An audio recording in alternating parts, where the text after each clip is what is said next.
to the following presentation of the National Football League.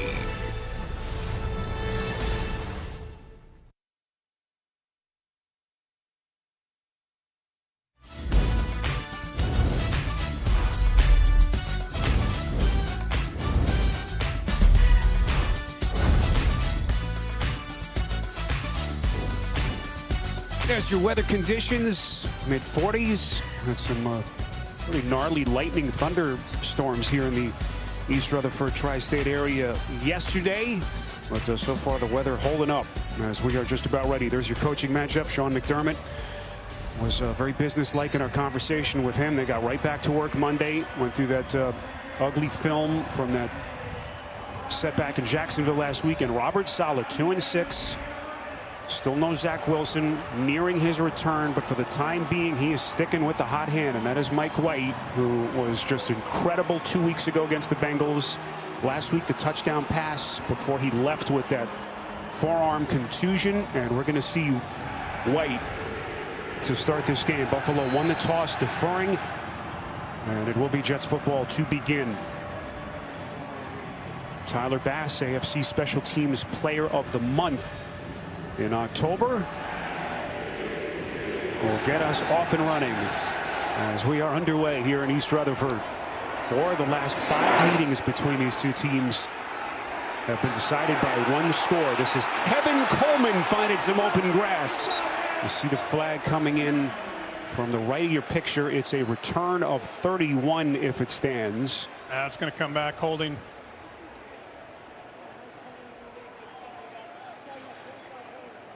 During the return, holding, receiving team, number 10. 10-yard penalty. First down.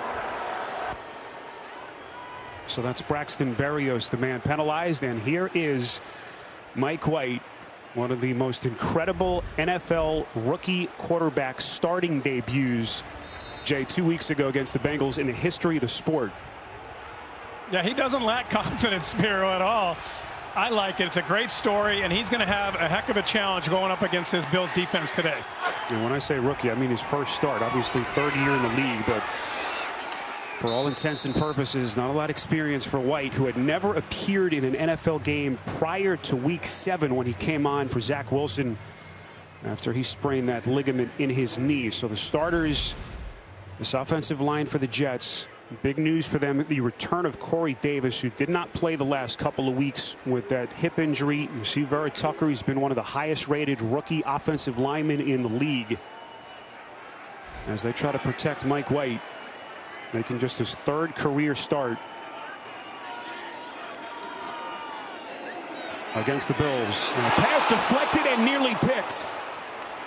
Dangerous sequence. A.J. Klein again making the start for Tremaine Edmonds, who was out with that hamstring right in the thick of things for the Bills. Watch in the middle of your screen, 54, A.J. Klein dropping back into coverage and then coming right there. White doesn't see him. This Bills defense understands that Mike White wants to get rid of the ball quick. They're going to make it difficult. A lot of different post-snap movements against Mike White. Where does White go here on 3rd and 6, putting some air under it, and not even close. Looking in the direction for his running back, Michael Carter. And a good start for this Buffalo defense. This is a different animals that White is facing with this Buffalo D. It's a Buffalo defense that's veteran. They've been around. We talked to Jordan Poyer. He said, in training camp, we don't have to install everything. Everyone knows this defense, so we can refine. They continue to get better year after year. They've added pass rushers like Rousseau to this team, and it is the best defense in the NFL. Here's Braden Mann, the Jets opening day punter, who is back in the lineup for the first time since the opener. Had to place him on injured reserve with that knee injury. And Isaiah McKenzie signaling for the fair catch. See Mann wearing that brace on the left leg. A 44-yard punt. So here comes Josh Allen.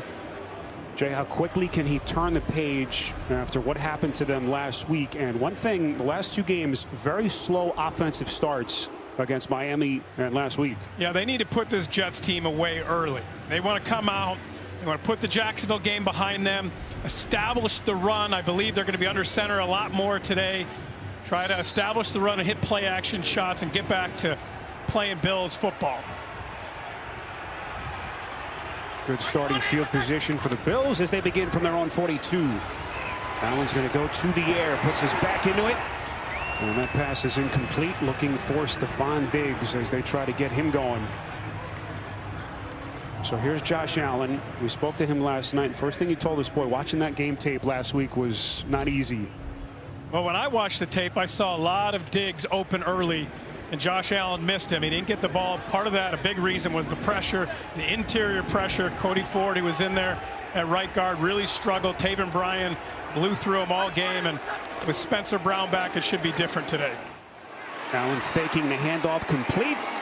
It's Emmanuel Sanders on a first down completion. It's a pickup of 11. Mentioned it at the top, the return of Spencer Brown, their rookie right tackle, who missed the last couple of games with the back injury. And not only is he back, but it allows Darrell Williams to move inside, where he has been better for this offensive line. Yeah, this is the weakness of their team, is the offensive line. I think it's the most complete team, certainly in the AFC. And if this offensive line can get better, they can be a team that represents the AFC in the Super Bowl. Play action from Allen, throws back across the field. It's complete. This is Dawson Knox. Another Bills starter making his return to the lineup. Knox missing the last 2 games with that broken hand, and they pick up 17 and another first down.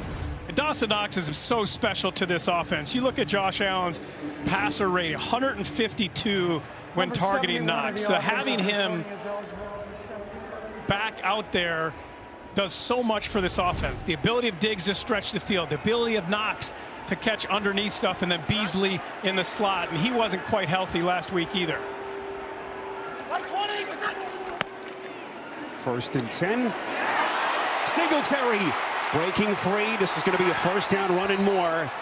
And that was the other big question this week for this offense. Could they finally get this running game going? Very little production on the ground the last 4 weeks. Yeah, good job here creating the edge.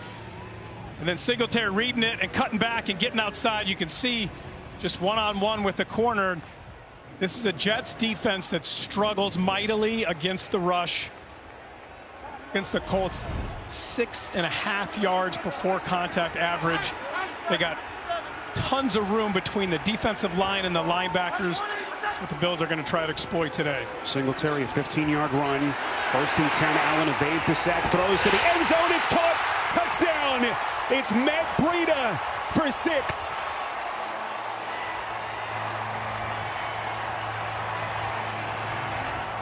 Breida, who's been a healthy scratch since week 3, thrust into a bigger role today with Moss coming off the concussion. What a start for the Bills. Watch Breida come out of the backfield. We wondered if his speed would add to this offense. Josh Allen does a good job avoiding pressure, stepping up in the pocket, and Breida continues his route, and then the strike, the arm strength from Josh Allen. You want to put that Jacksonville game behind you? That was the perfect drive to do it. Matt Breida, who entered the day just 12 total offensive snaps through the first 9 weeks of the season, making his first big contribution of the year for the Bills. Josh Allen marches his offense right down the field, and they do something they didn't do all last week. Get into the end zone.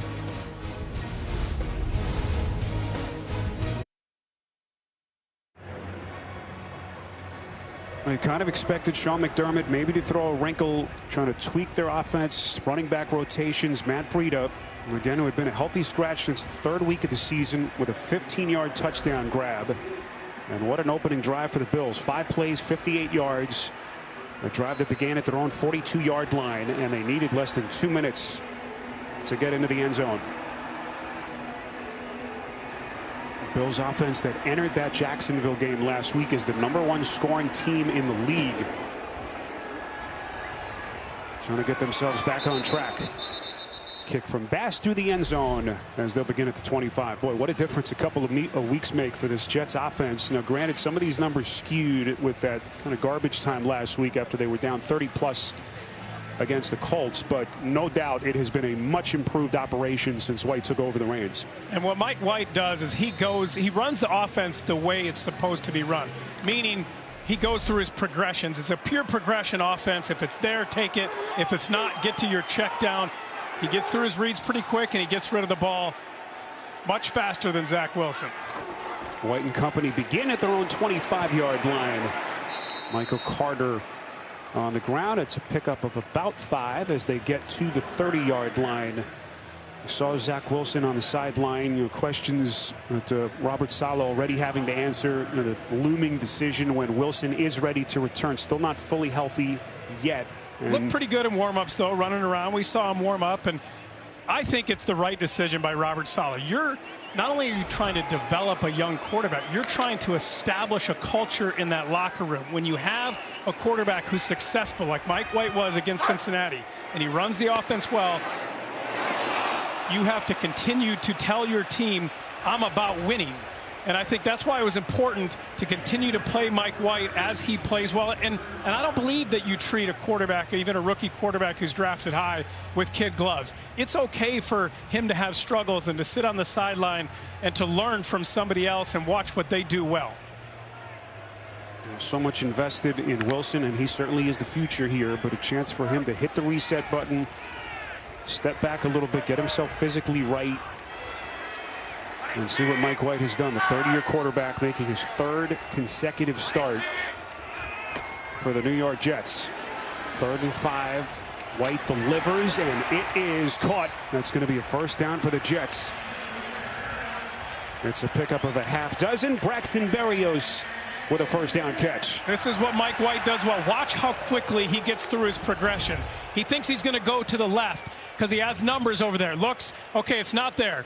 Right now, he's starting to go through his progressions. No, oh, here it is. Let me get rid of the ball quickly and deliver it on time and accurately and get the first down. Excellent job. No Denzel Mims today for the Jets. He was added to the COVID list, so Berrios, Keelan Cole expected to do a little bit more. White takes a chance. First down pass is incomplete. There's the marker. Elijah Moore was the intended receiver. And it looks like this could be perhaps some illegal contact against Moore. Let's get the call from Novak. Pass interference, offense, number 8, 10-yard penalty, first down. So big call against the Jets. Moore, who had that early touchdown in Indy last week, is penalized as he goes against some pretty good veterans in that Buffalo secondary. Yeah, it's going to be a challenge all game long for this entire Jets offense, starting with Mike White. Looking at the safeties, Poyer and Hyde, they do such an unbelievable job of disguising coverage and shifting things post-snap. And they said, we're going to try to challenge Mike White, make him understand what we're doing after the snap. White from the shotgun on 1st and 20. Quick delivery over the middle, and that is caught by Ty Johnson. First time we've called his number. Tackled on the play by A.J. Klein. And boy, it's nice to have an A.J. Klein as your guy that you can plug in when Tremaine Edmunds is out. Edmunds tweaking his hamstring last week, but Klein, the old veteran, still doing it. Yeah, we joked with Sean McDermott. I said, if you ever think you'd have a defense that ran 92% nickel, I mean, that's all they run. When you have an Edmunds and a Matt Milano who's playing the best of his career, that allows you to do that because they do so many things well. But A.J. Klein can step in, and he can be an effective linebacker as well. Here's White on 2nd and 14, and very little room to maneuver after the catch. It's a pickup of 3 on the play by Jamison Crowder, and that's going to set up a 3rd and 10 coming up for the Jets. There's Harrison Phillips, the other man who's been plugged into a big spot. No star Lotulelei. We mentioned a late scratch. They found out just this morning that Lotulelei would be added to the COVID-19 list. So Harrison Phillips making his first start and only the 4th of his career. 4th-year product out of Stanford. These are the tough situations for Mike White. 3rd and long. Trying to get through his reads and find somebody open for a first down. White protected, contact on the pass, and it's picked. Intercepted by Terrence Johnson, who is playing as well as anyone on this Buffalo defense. Now they get pressure on Mike White. He gets hit. The ball flutters. There's the hit. And Terrence Johnson with the interception. Venus and Serena. Of Believe. Tostitos, the official chip and dip of the NFL. And by King Richard, in theaters and on HBO Max Friday.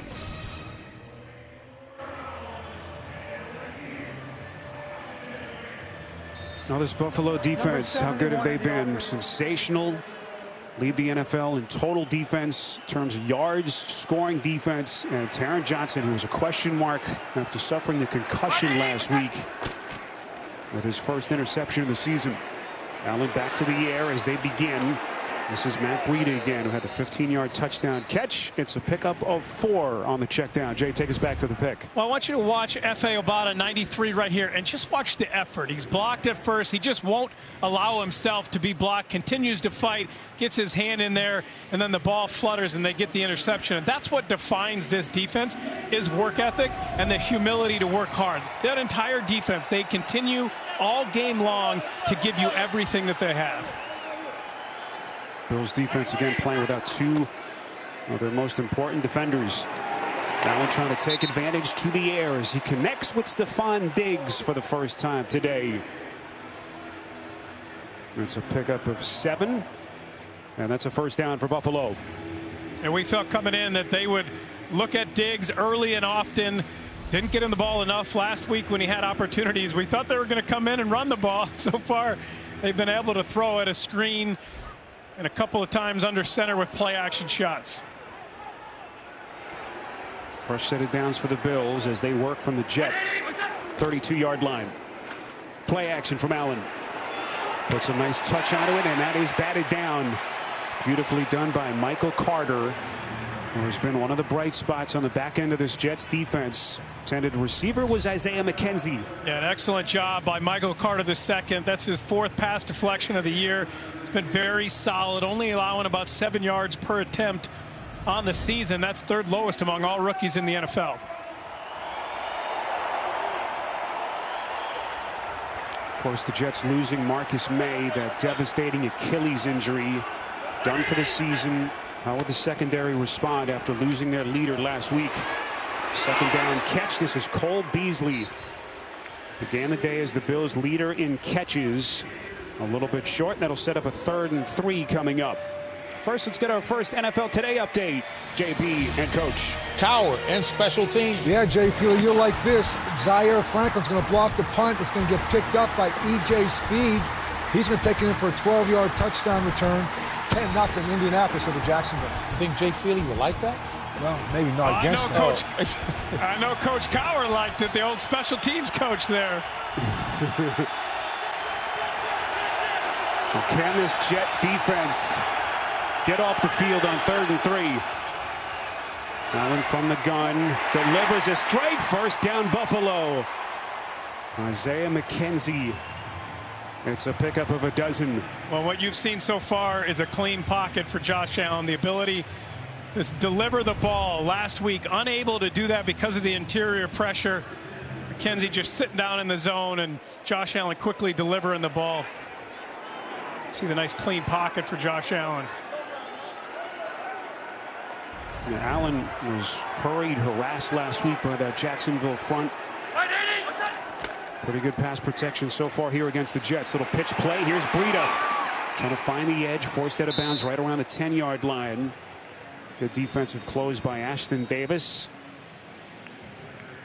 And that'll set up a 2nd and 6. So Buffalo in the red zone last year, so good. It's been an issue for them this season as they try to call the right plays here with Brian Dable. And the teams that are the best in the red zone run the ball. You think of the Tennessee Titans when they have a healthy Derrick Henry. But this team has been so good because of what Josh Allen does, because of his ability to extend plays, run the ball himself, and not turn the ball over in the red zone.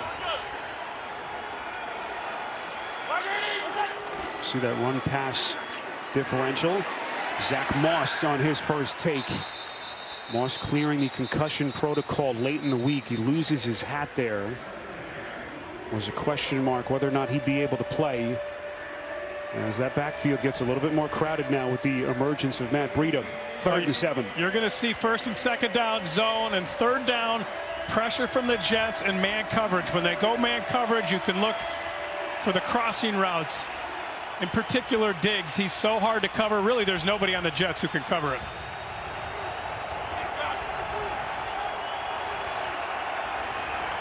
Diggs up top. Robert Saleh hoping his defense can get a stop. Allen's pass. Fade back corner of the end zone for Diggs, and it's incomplete. Beautiful coverage by Brandon Eccles, who was with Diggs step for step. That was pretty good coverage. They went with the fade. I'm surprised. When you're going to get single coverage, you'd think you'd allow Diggs to run away from coverage. He had an opportunity. It's not a bad ball from Josh Allen at all.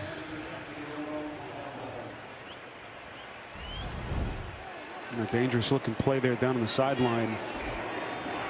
It's a dangerous part of the field. Looks like everyone's okay. Tyler Bass on to attempt a 29-yard chip shot. Told you how good Bass has been for this offense, and he is right down Broadway as the Bills build on their lead. 5 and change left, opening quarter on CBS. Shot, touchdown! Never miss a moment. The CBS Sports app. Download it today. Well, Inside the NFL now streaming exclusively on Paramount Plus. Get expert insight and exclusive commentary from the hardest hitting team in the game. Men like James Brown, Phil Simms, Brandon Marshall, Ray Lewis, Michael Irvin, and Julian Edelman. Stream new episodes of the Emmy Award-winning series Tuesdays at 9:30 p.m. Eastern Time. There's Taron Johnson, Mike White. First pick of the season for Johnson, who has just been so good for Sean McDermott's and Leslie Frazier's defense. So many big plays. That pick six in the playoff victory over the Ravens last season. Their entire secondary is as good as anybody in the NFL. That's what makes this defense so good. You got shutdown corners, excellent safeties, and then now you're getting pressure. Tyler Bass in the end zone as the Jets try to work their way back. Down 10 here against the Bills. Let's get another NFL Today update back across the river. JB and Coach. 15-play drive by Mac Jones. And Mac Jones found his red zone tight end. That's Hunter Henry. He's going to catch up from 3 yards out. He's actually got a touchdown in 6 of the last 7 games. They tie it up with Cleveland 7-7. Back to Spiro and Jay. Again, crazy to think the New England Patriots beginning the day just a half game behind these Bills atop the AFC East. Buffalo ending their 11-year reign atop the division last season with that AFC East championship. Jets begin the drive on the ground with Michael Carter. There's a late marker thrown from the Jets side of things. See if this is not a hold against the Jets. Holding. Offense. Number 86. 10-yard penalty. First down. It's on Ryan Griffin. Yeah, this Bills defense, everyone talks about it, you know, the stats, but there's so much more to it than that. They're just so in tune with what they're doing, Jay. They understand what Leslie Frazier asked of them. They understand what each other are doing without even having to communicate it verbally. And then now they're adding pressure, getting home, getting a guy like Greg Rousseau, Jerry Hughes playing excellent. Ed Oliver understanding how to be a pro and what it takes to be excellent up front. White's pass over the middle is caught with Carter, but very little room to maneuver. We also caught up yesterday with Emmanuel Sanders, who has the perspective, Jay, of a guy who's been in the league for 12 years, played in 3 Super Bowls, and he said, you know, we have to put last week behind us, and we know that this is the time of the year where we have to start separating from the pack. He said, I've never been on a team where the players on the team speak so much, and Sean McDermott gives the players the voice, and this is a veteran team. There was a mix this week of encouragement but accountability as well. It's why I have so much confidence in this team moving forward.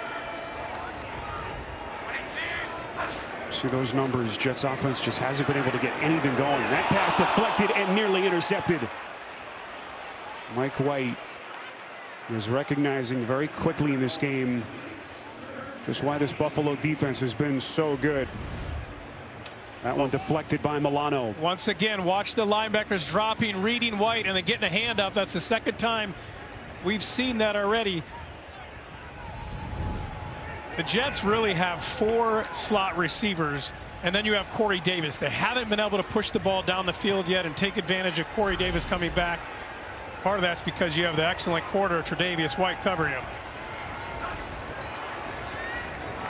Here is White, goes to the check down as the Jets just trying to get some of that yardage back.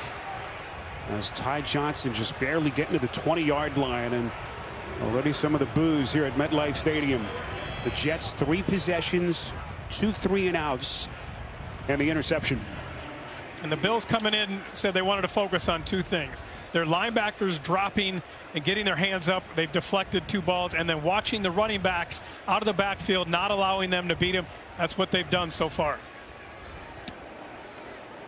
Braden Mann trying to get a good punt. This is going to take a bounce, but it is McKenzie playing it. McKenzie springing free. Showing that speed inside Jet territory, and boy, he nearly broke it. And now a marker thrown after the whistle right in the area in which McKenzie was tackled.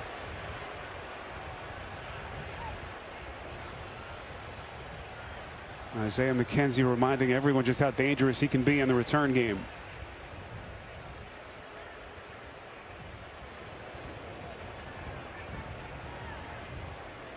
One thing about this officiating crew, they throw the most flags of any crew in the league. There is no foul for unnecessary roughness.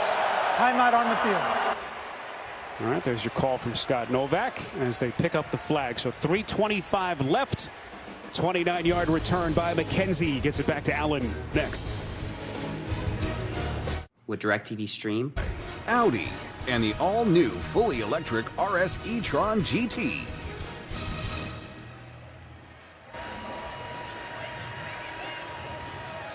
Back inside MetLife Stadium, Josh Allen and this Buffalo offense trying to create some more space on that scoreboard. Up 10. They've had terrific starting field position on 2 of their first 3 possessions. Pitch play here to Singletary. Football's loose. Singletary able to quickly recover as he gets inside that Jet 40-yard line. Dangerous sequence for an instant as Singletary picks up 3. Well, you could already start to check some of these boxes. You see the stark difference in the numbers, the 5 wins versus the 3 losses. And one thing about this Bills team, Jay, when they smell blood in the water, they attack. Yeah, there's no question that is their recipe for success, is to get up early, to score points, and then to make a team have to throw against the best pass defense in the NFL. It's actually a gain of 3. Little misdirection here from Allen. Sidearm delivery. Singletary out of the backfield, gets down close to the 31. Looks like he's about a yard, maybe 2 shy of that first down marker after a pickup of a half dozen. And already a much more efficient performance from Josh Allen and this offense as they look to build on their lead. Well, they've had good field position and they've taken advantage of it. The biggest question for me coming in was, what were the Jets going to do defensively? Because when this Bills team has struggled, teams have played cover 2. That's what Jacksonville did 65% of the time. That's what Pittsburgh did in week 1, but they're not built that way. Allen fakes the pass. He's going to run for the first down. And a lot more. There is a marker thrown behind the play. We'll check the flag here from Novak. Also an injured Bill player after a 16-yard run. It's Dion Dawkins down on the turf for the Bills, as now he is quickly helped to his feet. Holding. Offense. Number 73. 10-yard penalty. 3rd down. So it's on Dawkins, and that's the first penalty against the Bills. Of course, they had all kinds of issues with the flags last week. Well, watch this side of your screen right here. It's just that tackle right there is what they called. It gets on the edge of Dawkins. This Jets defensive line is a penetrating defensive line. They try to reset the line of scrimmage and quickly get into the backfield. What that does, though, is it creates opportunities between the defensive line and the linebackers. The Colts were able to take advantage of that mightily last week against this Jets team. So Tommy Doyle, the rookie out of Miami of Ohio, now is onto the field to pick up about half of this if you don't get the first down for a field goal. 3rd and 11. Here they come. Allen is buried. Shaq Lawson making first contact for the Jets. The former Bill and Quentin Williams coming with the heat. They were deeper routes, and you had pressure coming. The Jets bring pressure, and Allen isn't able to get rid of the ball. They're not able to get into field goal range. This happened last week at the end of the game. Obviously, Josh Allen is frustrated. Took that late sack late in the game last week that knocked them out of field goal range. And that was a much needed defensive play from the Jets. That keeps the deficit at 10 with under a minute left in the quarter. Berrios on the return, gets out across the 15-yard line after the 41-yard punt by Matt Hawk. Well, can Mike White get this offense in gear? They're down 10 late stages first quarter. Yes.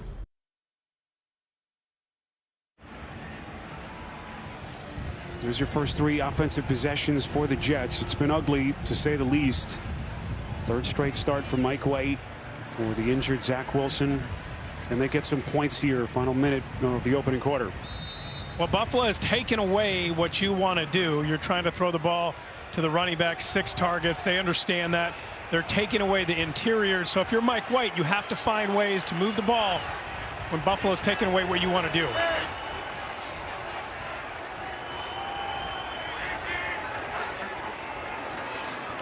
One play call to begin the drive. Good running room for Tevin Coleman. Out across the 30-yard line. That's a first down run for the Jets. Coleman didn't play the last 3 games. Had that hamstring injury that he dealt with earlier in the season. And it's a run of 15 yards for the Jets. Longest offensive play so far for New York. And that should be the final play of the quarter, as that'll take us to the end of the first. Well, this Jets team knew that they had their hands full with this Buffalo defense. They're down 10.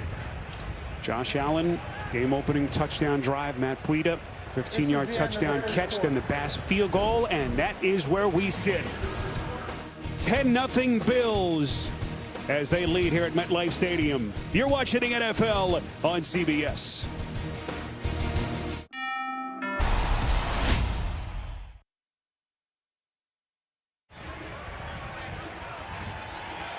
Back with you inside MetLife Stadium. Started the second quarter. Spiro Ditas, Jay Feely, Gene Steratore, rest of our CBS crew. Jason Ross, our producer. Jim Cornell, our director. Nice to have you with us here on CBS in Week 10. Mike White, first down pass, goes through his reads, and it is incomplete.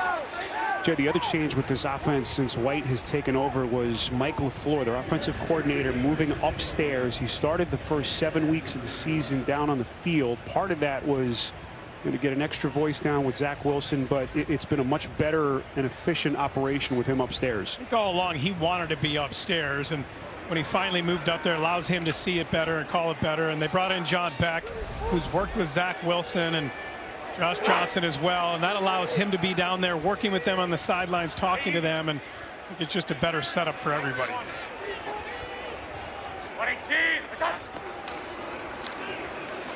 One play called here by LaFleur. It's Michael Carter. And we asked LaFleur about his thoughts, like everyone else, as he watched White excel 2 weeks ago in his first career start. And he said it was crazy for us when you consider that the only time we had seen him play and practice with the starters were 2 days in camp when Zach Wilson was out with an injury. He made a really good first impression, but none of us expected that he would be able to come in and put things on his back the way he did. Just amazing to watch.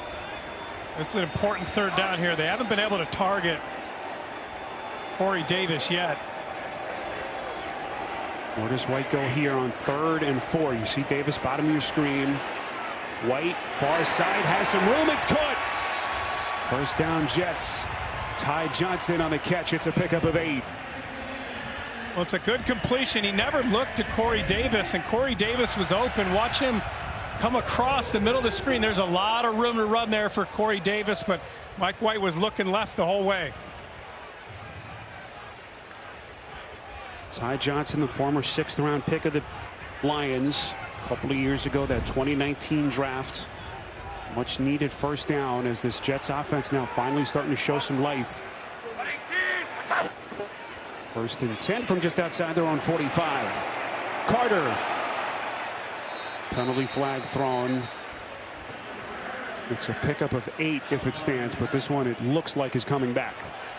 Holding offense, number 76. 10-yard penalty. First down. That's the 3rd holding penalty against the Jets. It's on George Fant making another start at left tackle after the Jets lost Mekhi Becton, that opening day knee injury. Yeah, so hard to be effective offensively when you have penalties. Fant coming over, similar to what we saw on the other side of the ball. He just kind of hooks him and pulls Ed Oliver. Anytime you grab him and kind of spin him, very apt to call that. This offense needs tempo, and we talked about it even back to the Denver game. You know, they didn't have that tempo. They've had a much better tempo with Mike White, but part of that, you have to get first downs. You can't have these penalties that set you back. Tough to find tempo against this defense. As Carter gets some of that penalty yardage back, it's a pickup of 5. Well, Mike White will visit with him this week. He's a young kid who exudes confidence, and we were going to find out pretty quickly just where he is as he faces the #1 defense in the NFL. You've seen a lot of quarterbacks struggle against this defense, especially young quarterbacks. White from the shotgun on 2nd and 15. Over the middle, it's complete. Inside Buffalo territory is Carter. He's been a busy man. He's averaged about 120 scrimmage yards over the last 3 weeks. He picks up 10 here, and that sets up a more palatable 3rd and 5 for the Jets. If I'm Robert Saleh, Mike LaFleur, I'm thinking 2-down territory here. So you're ready to roll the dice if you're Saleh. Why not? I mean, you understand that you have to have an aggressive mentality. Points will be at a premium against this Buffalo team. I like when you get aggressive. White. Here come the Bills. White just is able to barely get it out in time. What a play as Elijah Moore with the catch. It's just short. Get to the line. Be ready. Have the play call. Inches short. Let's see what Saleh does here for the Jets. Mike White, the offense staying on the field. I don't think there was much debate on that Jet sideline. There's Mike LaFleur coming over with Saleh from San Francisco. The Jets on 4th down this season, 3 of 10. What do they call here on 4th and inches? You can always go quarterback sneak if you like one of the seams. Whistles will end the play dead. I don't know if the Bills heard it. Oh, we heard it up here. A.J. Klein a little bit aggressive after the whistle. Jets didn't appreciate it. You see Connor McGovern, White center coming over.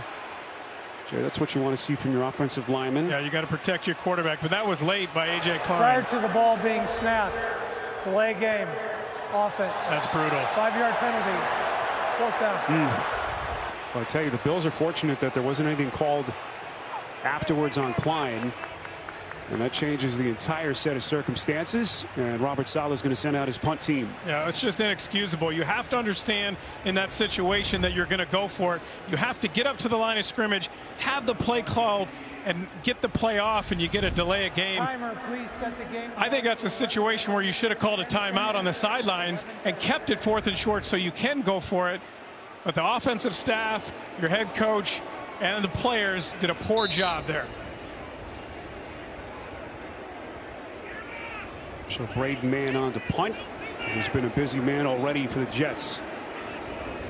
Isaiah McKenzie stands back deep right around his own 10-yard line. A little bit of contact, and there's a flag. Man was hit right after it came off of his leg. Beautifully down the field inside the Bills 5.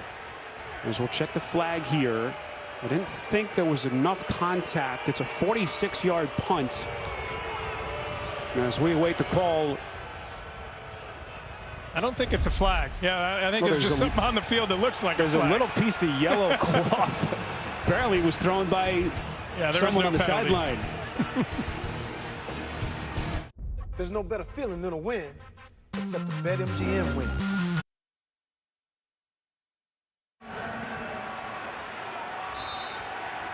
Ten and change left to play. Opening half, MetLife Stadium. East Rutherford, New Jersey. This is by far the toughest starting field position for Josh Allen and the Bills offense.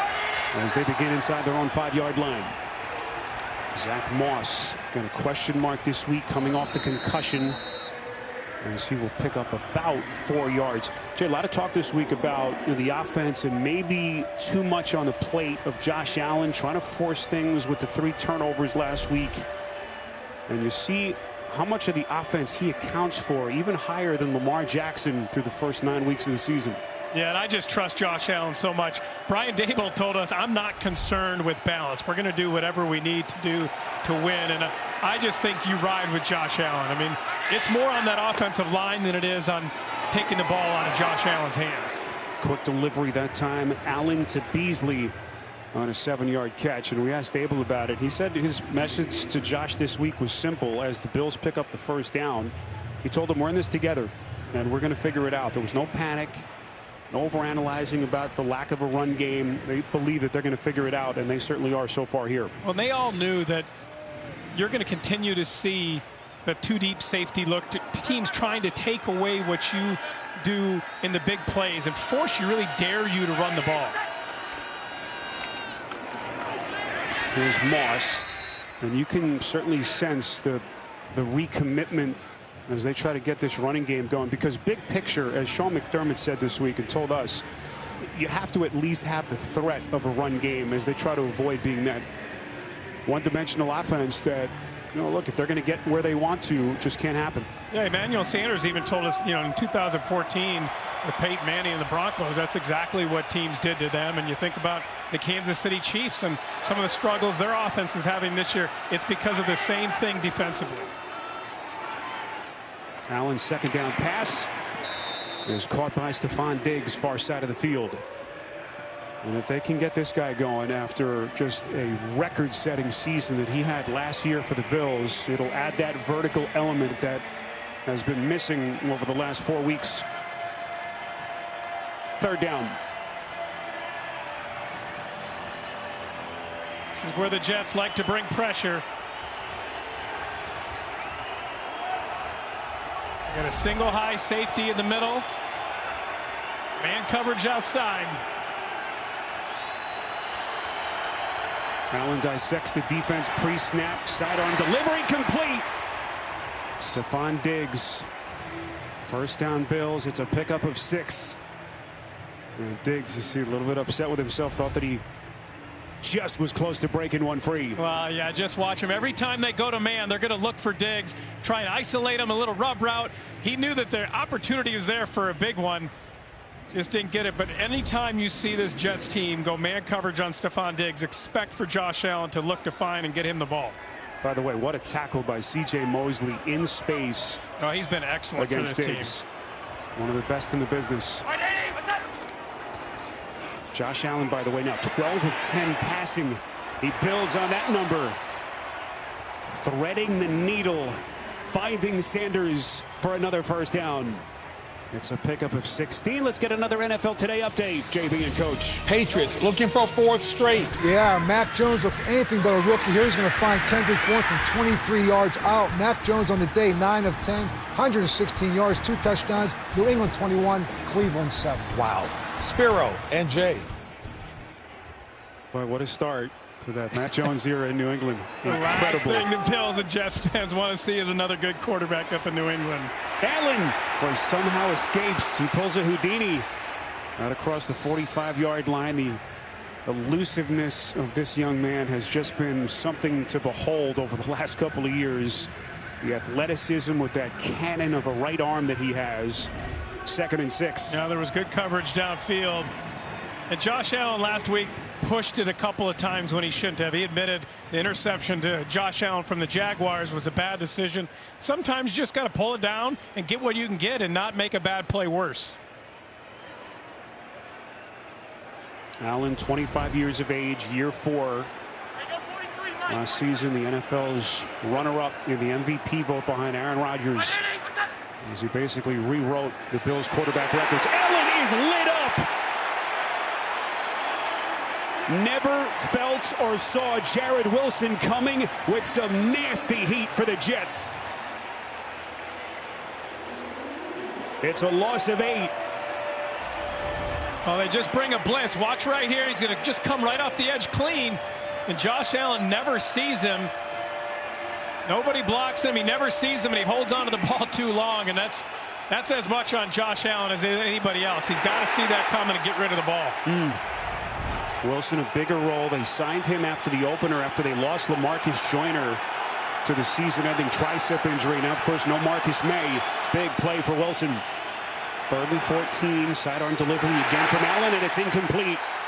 Off the hands of McKenzie. Officials rule it an incompletion. Not sure Devin Singletary wants to get into C.J. Mosley's chest like that. Some jawing after the play. You think about the good tackle by C.J. Mosley on Diggs to stop that play. And then a couple of nice plays. McKenzie drops the ball, but the Davis sack was the big play. And that's a nice stop by this Jets defense. Jay, it's a great point. He doesn't make that tackle. That's a big first down play. And it catapults the Bills on that drive. And C.J. Mosley, who has been one constant for this Jets defense this season, with a big play. Punt here from Hawk. And Berrios signaling fair catch from right around his own 23-yard line. 37 yards on the punt by Hawk. Jets trying to stay within striking distance. Bills marched him down the field on a 55-play scoring drive to get the party started. Touchdown catch by Matt Breida. And that Bills vaunted defense. Taron Johnson off the deflection, first pick of the year. But the Buffalo Bills unable to separate themselves any further. 10-0, 5:26 left to play before halftime. Jets knew that they would have a much more difficult time against this #1 rated defense compared to what we've seen the last couple of weeks. Michael Carter trying to break the initial tackle, gets outside the 25-yard line. It's a pickup of 4. Carter, some hard-fought yards against this defense. Yeah, this defense makes you earn everything. They're not going to give you big plays. They're going to take the ball away if you make a mistake, and they're going to make you go the long road. You're going to have to make the right reads. You're going to have to check it down. You're going to have to be content 4, 5, 6 yards and have 10, 12 play drives and not make a mistake. What a job Leslie Frazier has done with this defense. Oh, what a play by Carter. Actually, I beg your pardon, it's Jamison Crowder on the catch. We'll check the flag here right around the 40-yard line. It's a pickup of only 3 as Crowder had to go down low to make that catch. It's going to be defensive holding. Jets are going to get a first down.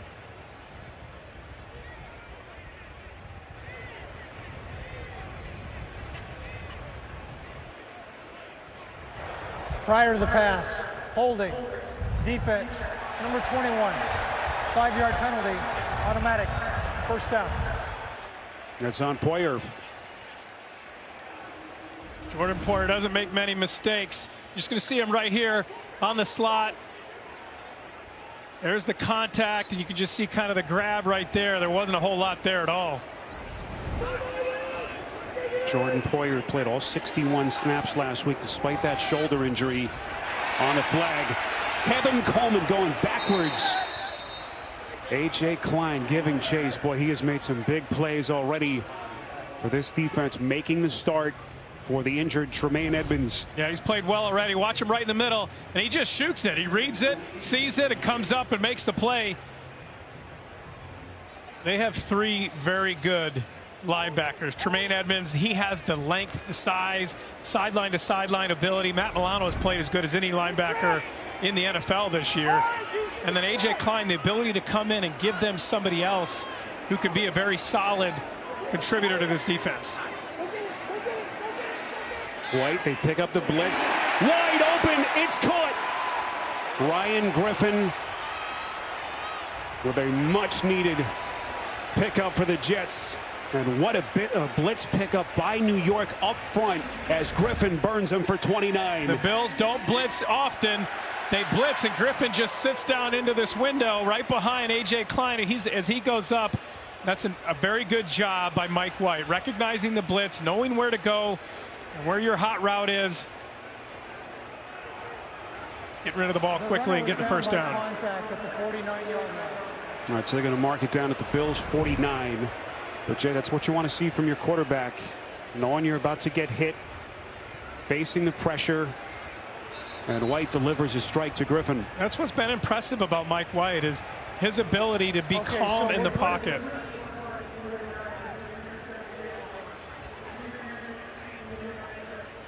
Scott Novak asking the timekeepers to adjust the game clock here.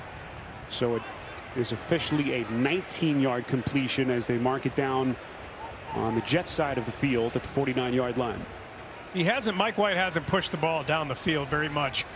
Coming into the game, 81 of his 88 passes were under 15 yards.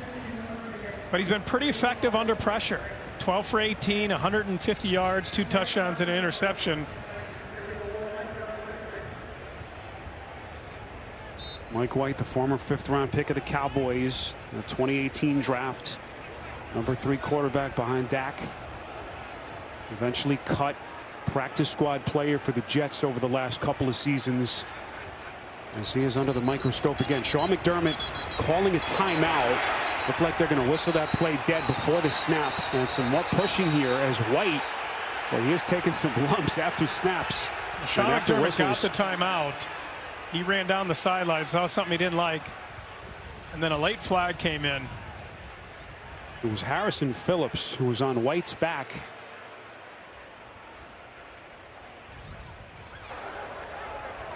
Prior to the ball being snapped, timeout, Buffalo.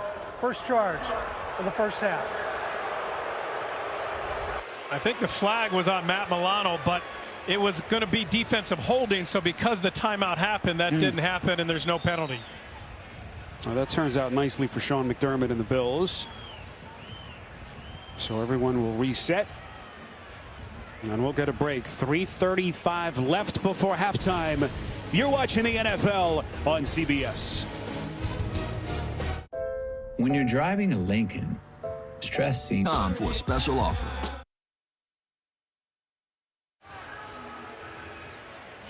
Tonight, you're invited to the concert of a lifetime with Adele, including an exclusive interview with Oprah Winfrey. Adele, one night only tonight on CBS. Everyone looking forward to that. 3:40 to play. Or if the Jets can somehow get some points here, changes the complexion of this one. Little flea flicker action. That pass is caught. White got it back from Carter and then finds Keelan Cole. It's a double pass. And a big play for the Jets, a pickup of 18. Well, when you go with the double pass, you're trying to hit a big play. But watch, there is only one place Mike White can go with this ball. As he looks down the field, Keelan Cole is going to be the only one open. Everybody else is covered. You see him coming right across in the middle. Mike White does an excellent job of finding Cole and getting the first down. If they can go down and score right here, with 3 minutes left, all of a sudden the Jets are back in this game. Jets offense showing a pulse. Here's Carter. This kid's impressive, Jay. The way he runs the football. We mentioned what he's done. A little bit more active in the passing game over the last 3-4 weeks as Carter picks up 5 to set up second down coming up. Yeah, came in leading the team with scrimmage yards and second of the team in receptions and running the ball well. And he's been a good draft pick. 4th rounder out of North Carolina. What a collegiate career he had. 4th all-time leading rusher at Chapel Hill. How do the Jets go here on 2nd and 5 with White under center? Carter is blown up. It's a loss of 2. Greg Rousseau, 30th overall pick. What a future this kid has in front of him. This is as the rookie getting the push for the Bills.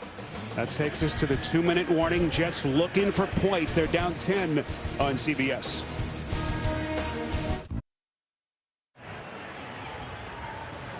Reminder coming up, the Verizon halftime report comes your way next. JB, Phil, Nate Boomer, and Coach Cower get you caught up around the league. Some wacky scores around the NFL. Week number 10.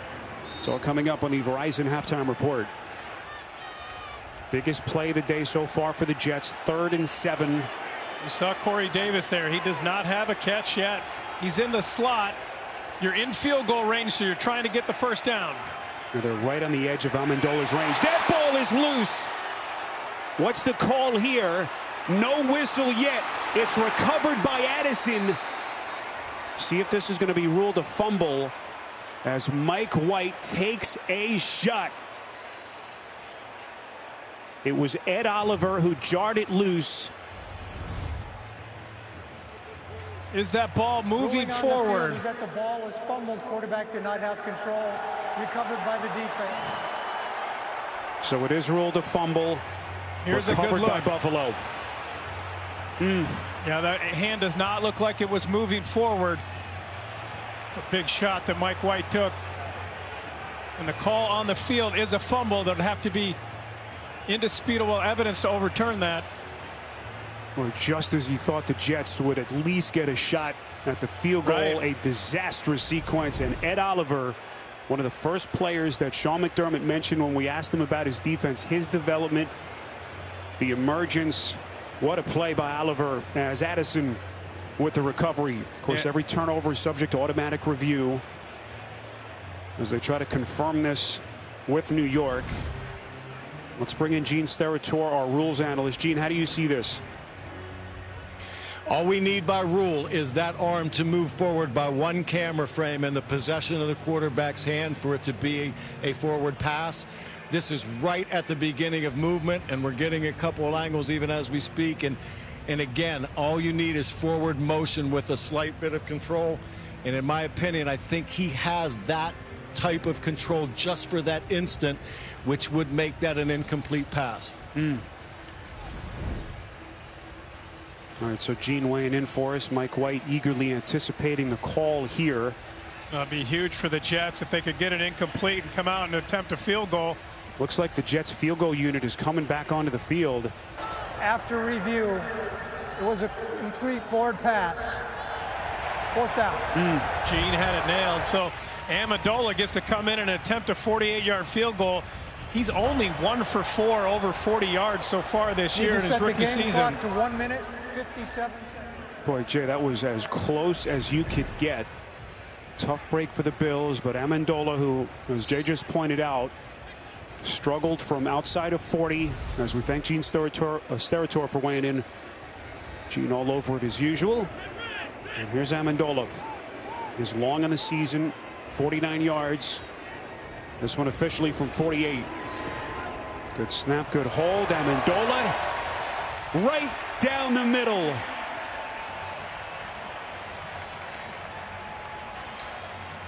So they wipe away the fumble. Jets capitalize and finally get on the board. Back in 30 seconds after this from Progressive Insurance. Progressive presents At Home with Baker Mayfield. Baker reaching for that first cup of coffee. Let's see if this can get his feet moving. Oh, he's putting it back on a hot plate. Must mean a second cup is coming. And with a burst of speed, Baker heads up the stairs like a man on a mission. Baker coming in hot, looking a little gas from the stairs. It's like 7 a.m. Maybe pump the brakes a little bit. Baker stands in the doorway. Seems a little annoyed. I tried. Uh-oh, leaving the seat up. Emily's not gonna like that.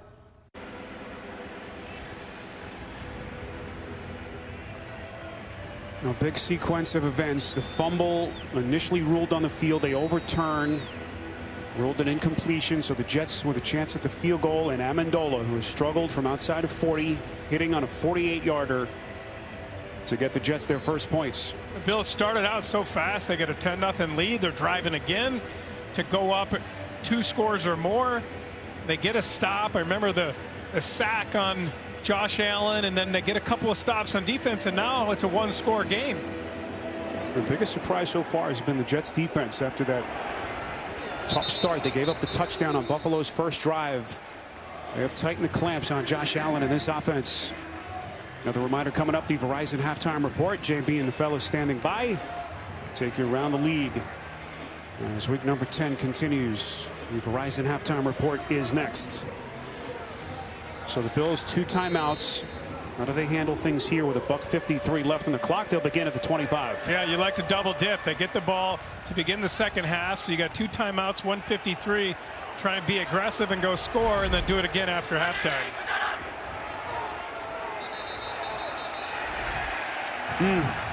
False start. Offense, number 26. 5-yard penalty. First down. That's Singletary. Where everyone wondered how the Bills would respond after that disastrous day last week in Jacksonville. See the little shift there by Singletary. That's it. That's all it takes. It marks him back to the 20-yard line. Double Allen move. fakes the handoff. The pass is caught. Wide open is Diggs. Diggs with the stiff arm at the end of the play. As Josh Allen dropping dimes, they pick up 57 down the sideline. Well, we've talked about it all half. If he's going to be man coverage, they just do a little double move. They only have one safety in the middle. And Diggs right down the sideline. And I honestly believe they could go to him every play, that there's nobody on the Jets that can cover it.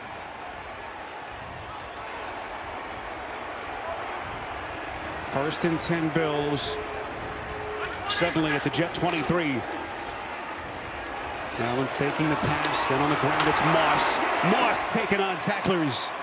Well, it's the second time he's lost his helmet. It's a first down run for Moss. Again, coming off the concussion last week. It's a pickup of 11 for the Bills. That's the kind of physical, aggressive run that this Bills team wants to see, and the Bills Mafia want to see. They want to see a running game added to this vaunted passing attack. Moss last week just 19 snaps before leaving the game with a concussion. Hard physical run there to give the Bills a first and 10. Still plenty of clock, 60 seconds. Allen's pass incomplete. Looking back in the direction of Diggs. C.J. Mosley was there for the Jets. C.J. Mosley almost got him one. You know, when you look at C.J. Mosley, you talk about the depth. Josh Allen said, I've never seen a linebacker who takes the type of depth that he takes on his drops, but has the ability to come up and make tackles in the run game. Brandon Echols is the injured Jet, so the Jets are going to be charged with a timeout here. 61 seconds left. Touched on the injuries that they've had to contend with on the back end. Of course, the big one to Marcus May, suffering the season-ending Achilles tear last week. Yeah, and you think about LaMarcus Joyner in week 1, their other safety that they lost. A lot of injuries at the beginning of the season for this Jets defense. Concern now on Echols. We'll break back in 30 seconds. I'm legendary quarterback Tony Romo, and with the help of Tostitos, I'm telling one lucky fan like Steve all the football-y stuff they need to impress their friends. With Romo in your ear. Nominate the football novice in your life today. My retirement plan with Voya keeps me moving forward. They guide me with achievable steps that give me confidence. This is my granddaughter. She's cute like her grandpa. Voya doesn't just help me get to retirement, they're with me all the way through it. Voya, be confident to and through retirement.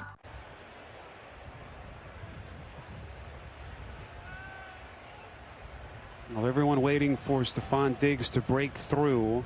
57-yard catch a moment ago as you see Echols now gingerly making his way to that Jets sideline. And it looks like Javelin Guidry is going to come onto the field now for the Jets. The second-year backup corner.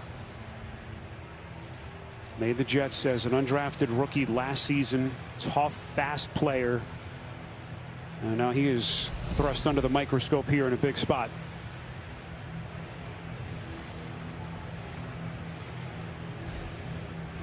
It's a long walk for Echols to make on Buffalo side of things, as they will take a closer look at him on that sideline.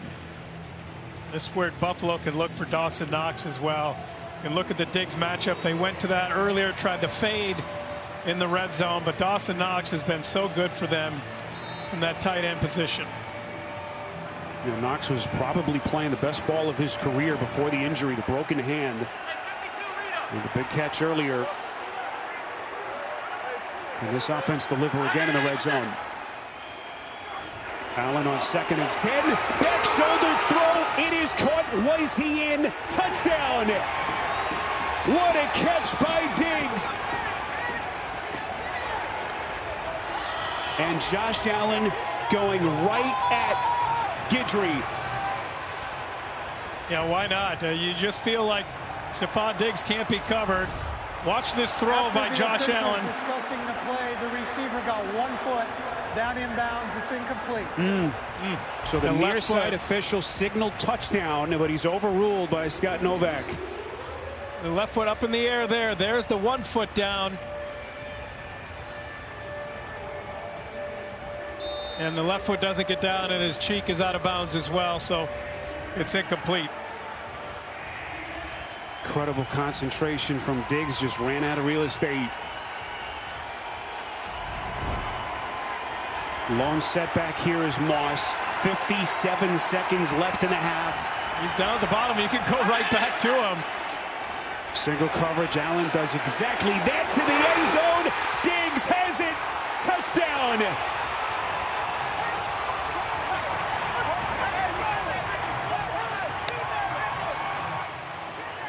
Jay, you saw it, single coverage, and Josh Allen. It's just a mismatch. Licking his chops. Yeah, it's just a mismatch. They're going to have to find a way to give help to their corners over there. You just can't allow Stephon Diggs and Josh Allen to have it that easy. Stephon Diggs, who was just otherworldly for this offense last year, led the league in catches, rec yards, was incredible. That was an excellent catch. Over the shoulder, tough, bringing it in after you just were out of bounds. The skill level from Diggs just off the charts. Yeah, I saw him down on the field before the game, and he was in good spirits. Had a big smile on his face, and he was very excited for this game, and you can see why.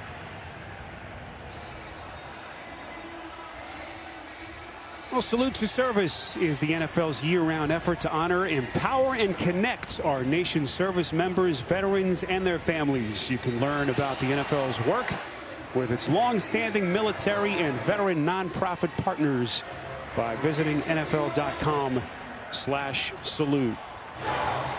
And we thank every service member for their service. I have two brothers that one's in the Air Force and one's in the Coast Guard. I appreciate their service very much. Here, here. I want to acknowledge my cousin Tom Pappas, Jersey boy, former Army officer, captain, served in the 1st Armored Division in Germany. A hero in the Adidas family. Absolutely. The tip of the cap to brothers him. Tyler and Nicholas. Happy Veterans Day to all those men and women. 53 seconds left to play before halftime. 17-3 as Buffalo builds on its lead. Trying to get back in the win column.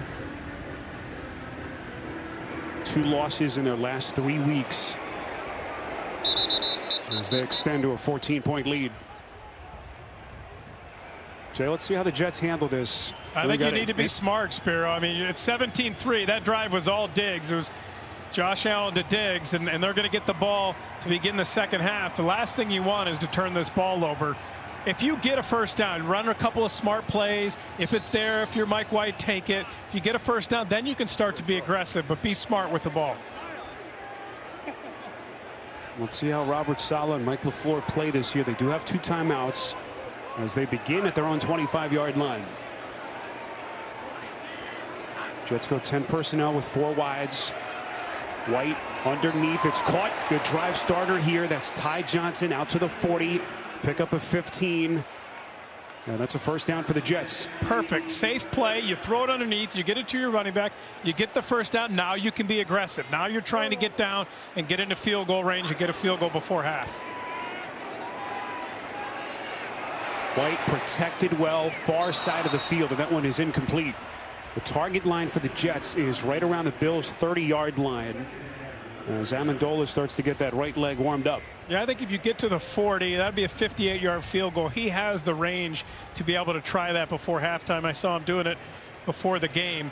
You know, so you're understanding where you're trying to get to, and if you're Mike White, right now you can be aggressive. Look for opportunities in the seams. Just be alert of those linebackers dropping into coverage that have got you a couple times and caused one of the interceptions.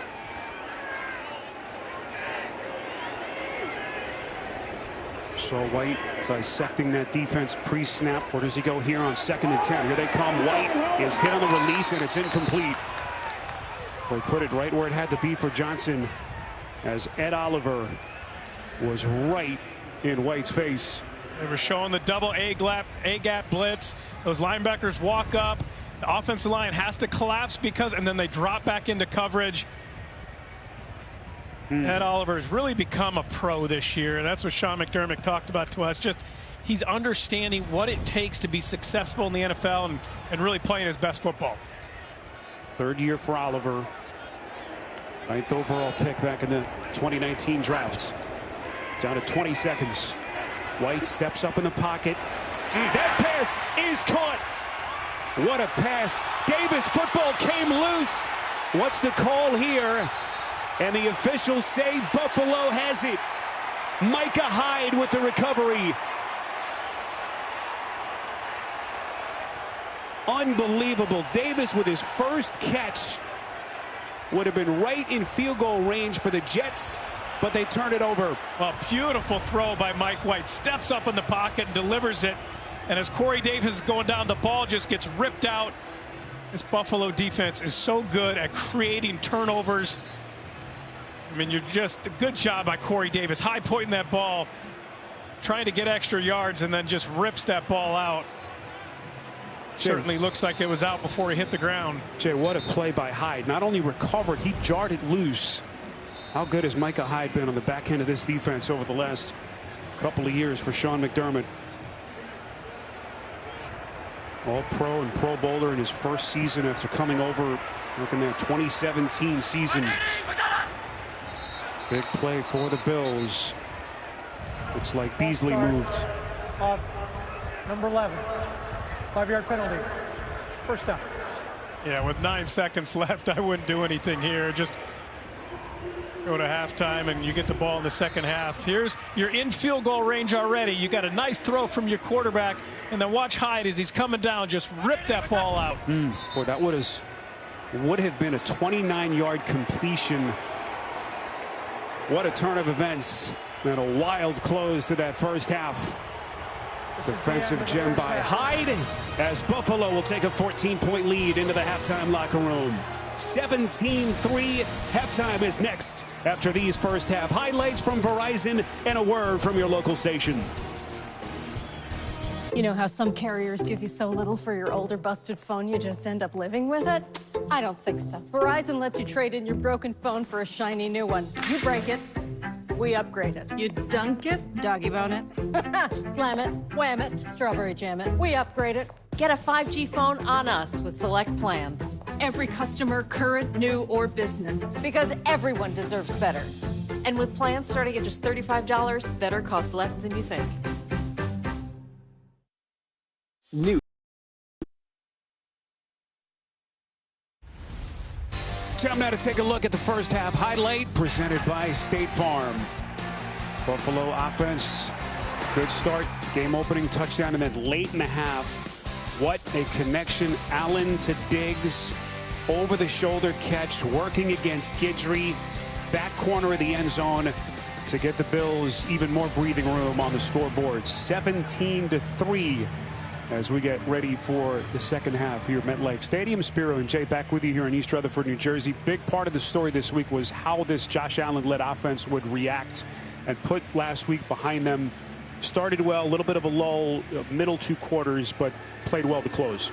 Yeah, they did, and coming out fast was big for this offense, and they had a feeling that Stephon Diggs was going to have a big game, and nice little play there to Knox and getting their guys that are back. Nice touchdown there to Breida, and then the double move to Diggs, and that whole drive was all about Diggs cashing it in for the touchdown. And they got to be really happy with the way the offense played. They get the ball here to begin the second half, and they need to continue to press the ball down the field. There's your first half numbers. Those 2 turnovers so critical. Corey Davis on what was a 29-yard completion, late seconds of the first half, fumbling. Just an incredible sequence and play by Micah Hyde, forcing the fumble and recovering. As that kept the Jets off the board at the end of that first half. Isaiah McKenzie as Josh Allen comes onto the field.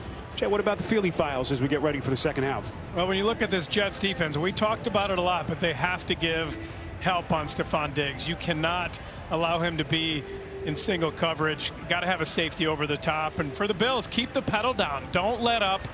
You have to continue to build and get that bad taste out of your mouth from last week in that Jacksonville game.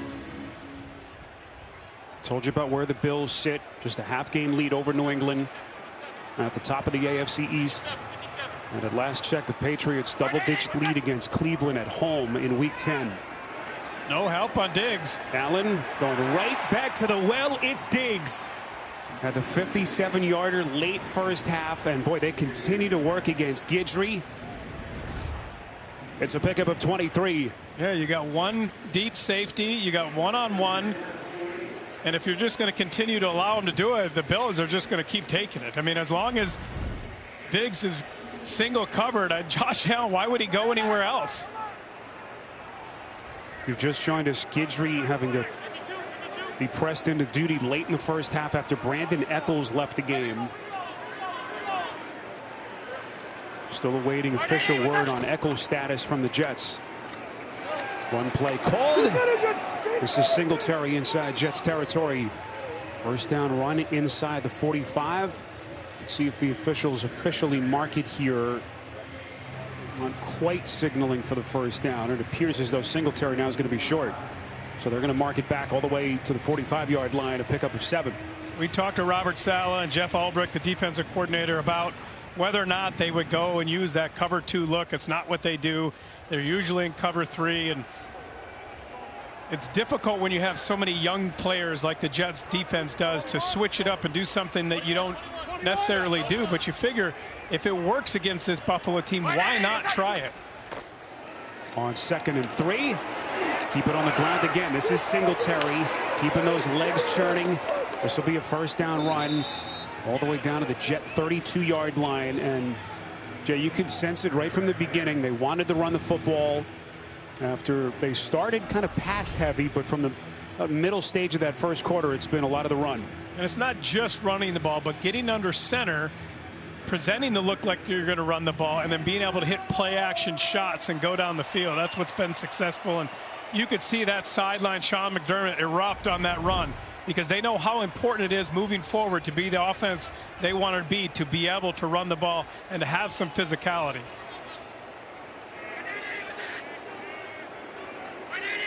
Fresh set of downs for the Bills from just around the 32. Little misdirection. Sanders has lead blockers. Sanders showing the wheels. We'll see where the officials mark the football. It's going to be a 1st and goal. What a play by Sanders. Well, a little end around, but watch over here. Watch this great job of blocking and getting to the edge. As they come around, nobody out there for the Jets. And that was easy for Emmanuel Sanders. 24-yard run by Sanders. And what a start for this Buffalo offense to begin the 3rd quarter. Red zone production has been a focal point. Little misdirection, and they are in. It's McKenzie. Touchdown.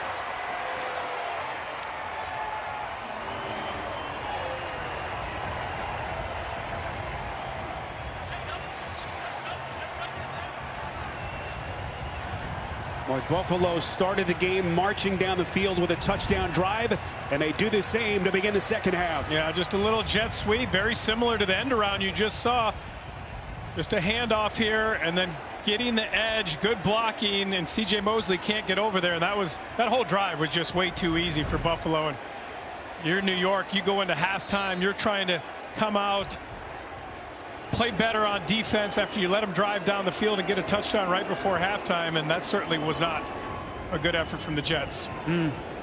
Allen marches them 5 plays, 75 yards in just under 3 minutes, making it look easy against the worst rated defense in the NFL. Well, after the Bills took one on the chin in Jacksonville last week, starting to look like the Bills we've come to expect. Up big on CBS. Ideas are nothing. Play by Isaiah McKenzie. 8-yard run on that jet sweep. And right now it's all Bills here at MetLife Stadium in East Rutherford, New Jersey. There's your score, 24-3 with 12 and change left to play. Early stages, 3rd quarter. Jay, I'd say Josh Allen and this offense putting some of those questions to bed, as you would expect them to, against this Jets defense that has struggled, to say the least.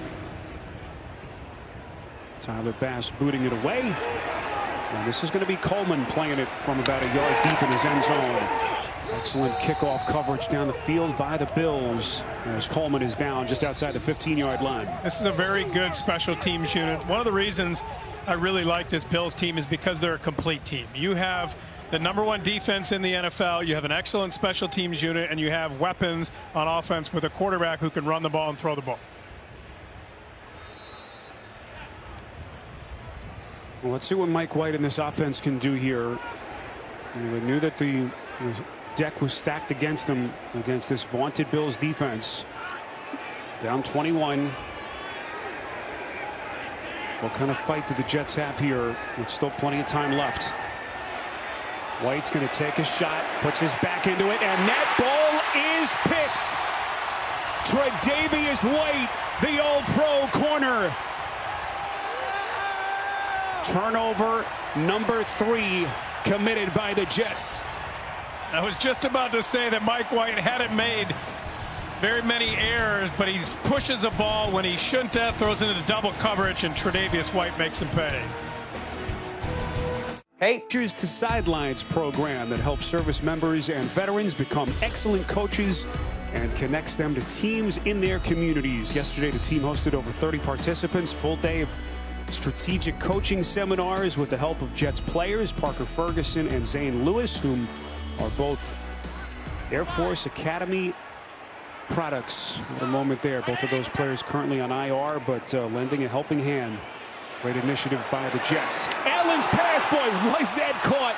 Emmanuel Sanders. The officials say incomplete. Boy, that would have been incredible. Actually, they do say catch. There is a flag here. It's going to be pass interference on the Jets. There are fouls against both teams on the play. Pass interference, defense number 37. Holding, offense number 60. Fouls offset. First down. All right, so it is indeed offsetting penalties. Jay, take us back to that interception thrown by White. What a play. It was an excellent job by Tre'Davious White. You're going to see more here. They're trying to isolate him, but keep an eye on Tre'Davious White. They're trying to sit down in front of him and draw him away. Mike White never sees Tre'Davious White coming into this play. He drops off, leaves the short receiver, and then finds the ball, and then just an excellent job going up. But Tre'Davious White recognized what the Jets were trying to do, and he made that play. An excellent job by that secondary. What a player White has been in his career.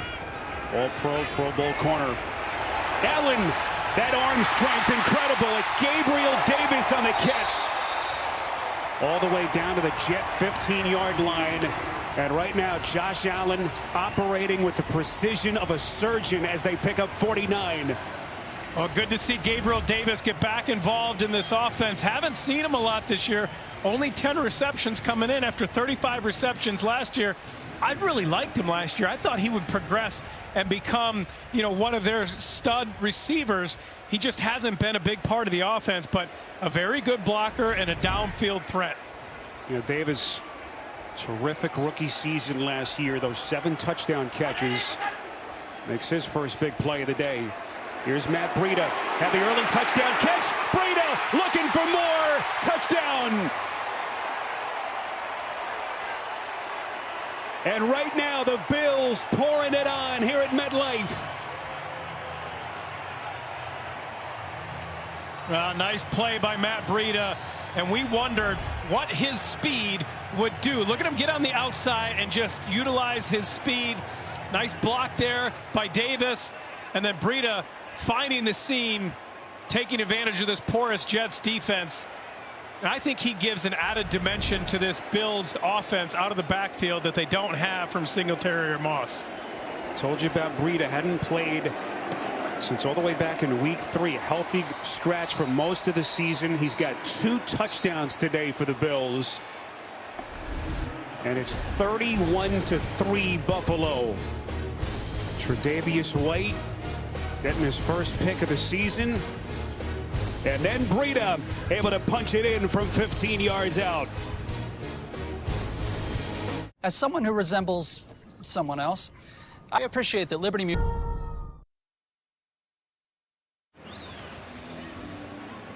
Well, this Buffalo offense quickly putting some of those questions to bed today. What a difference a week makes. 14 points for the Bills in the last minute, 14 seconds. As they go on a quick 2-play, 64-yard strike of a drive in 60 seconds. Stephon Diggs, a couple of big plays. Matt Breida becoming another little wrinkle in this offense, led by Brian Dable. And it's all Buffalo.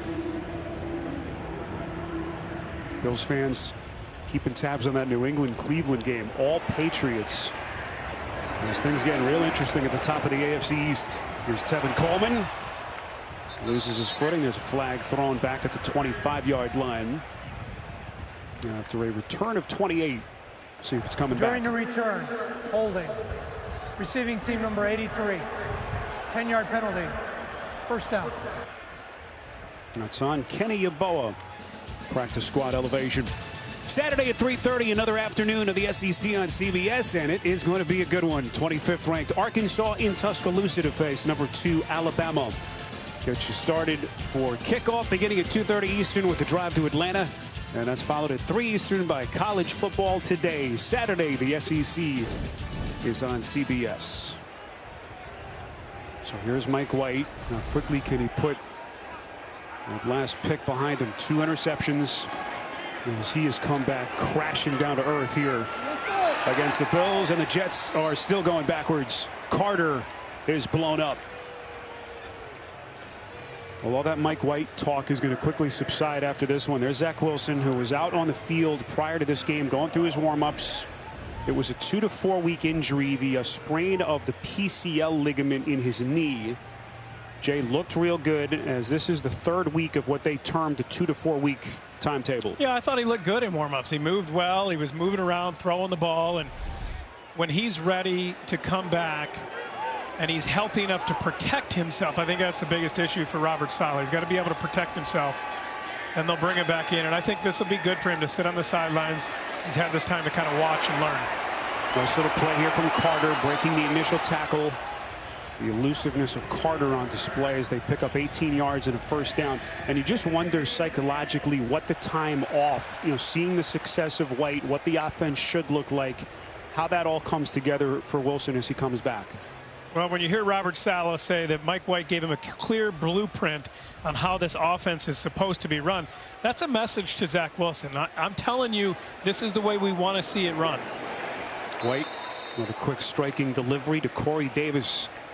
Again, back in the lineup after missing the last 2 with that hip injury. This is very much a system staff with Mike LaFleur, and system staffs have tough times with young quarterbacks. I mean, you think about the Jets and the Giants and Jacksonville, Washington, Chicago, all system-based offenses where you're not necessarily going to go out there and try and outcoach the other team and change up your scheme. Scheme-free stuff, that's what helps young quarterbacks. So he has to learn how to run the system the way they want it to be run.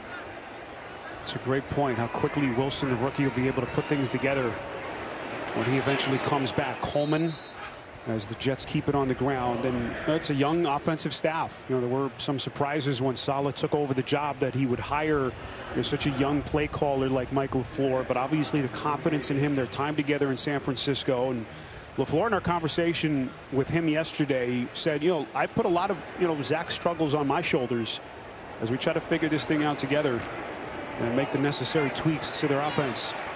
Play action from White. Delivers, that is picked. Intercepted by Wallace. And this thing goes from bad to worse quickly for White and the Jets.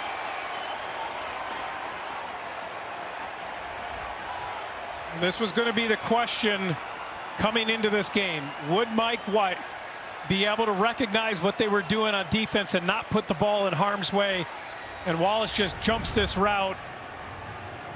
Watch Wallace recognize, see it, and then jump this route and just cut right in front. The ball's behind, and another interception for this Bills defense. And you talk about, can this Bills team be a championship team? And I believe they can because of this defense. They make it hard on, Spiro, they make it hard on offenses. They get the ball back for their offense, and they're explosive offensively. Second INT of the season for Wallace. And Mike White throws his third pick of the afternoon. Allen throws across his body. Tough delivery. Officials are going to say catch by Sanders. There's a marker thrown just a few feet away from where Sanders made that catch. What an effort. It's a pickup of 25 if it stands. And boy, they continue to work on Guidry. Josh Allen has no fear right now going down the field against this Jets secondary.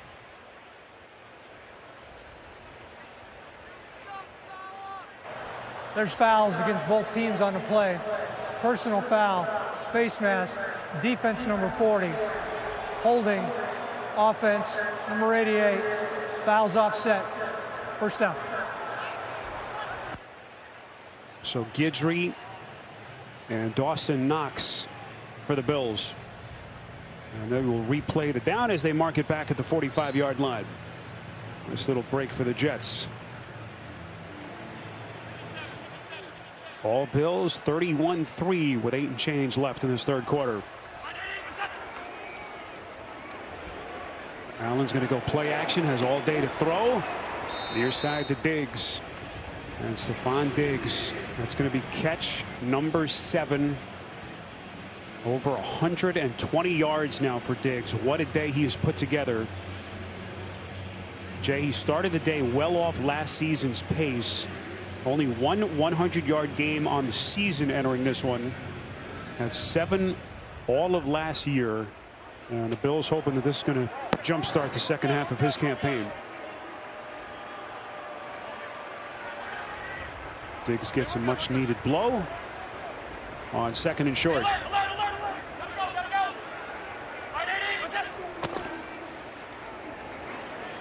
Singletary trying to find some daylight. He'll be a couple of yards short. Needed a 35. And this offense now just starting to lean on the Jets. Yeah, they've been able to do whatever they wanted. Beginning of the game, the first couple drives, then there was a little lull, and then to end the first half, and they double dip, come back out right away in the second half, and they've opened it up. And anything Josh Allen wants to do down the field, he's been able to do. They're doing a good job, much better job this week, providing protection for Josh Allen.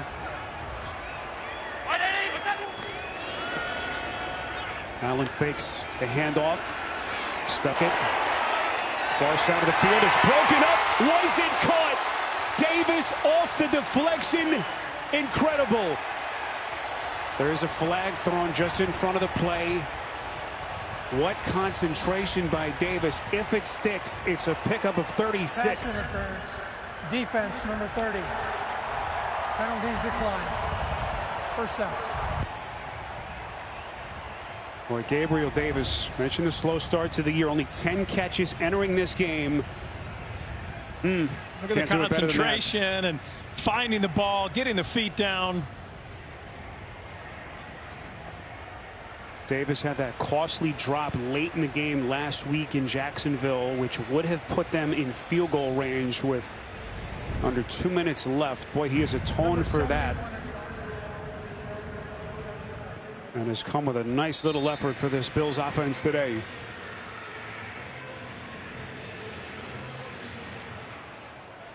First and goal, Bills.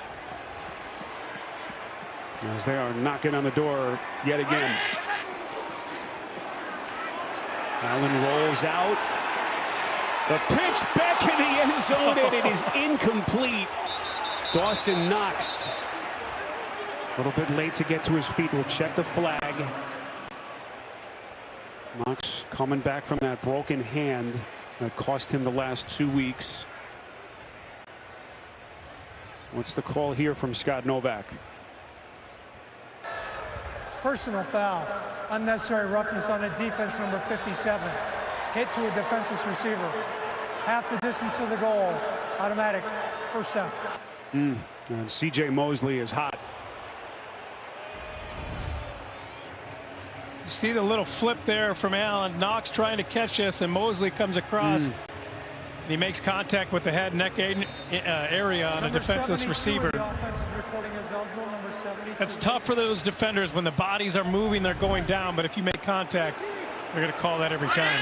It looks a lot worse on the slow-mo replay.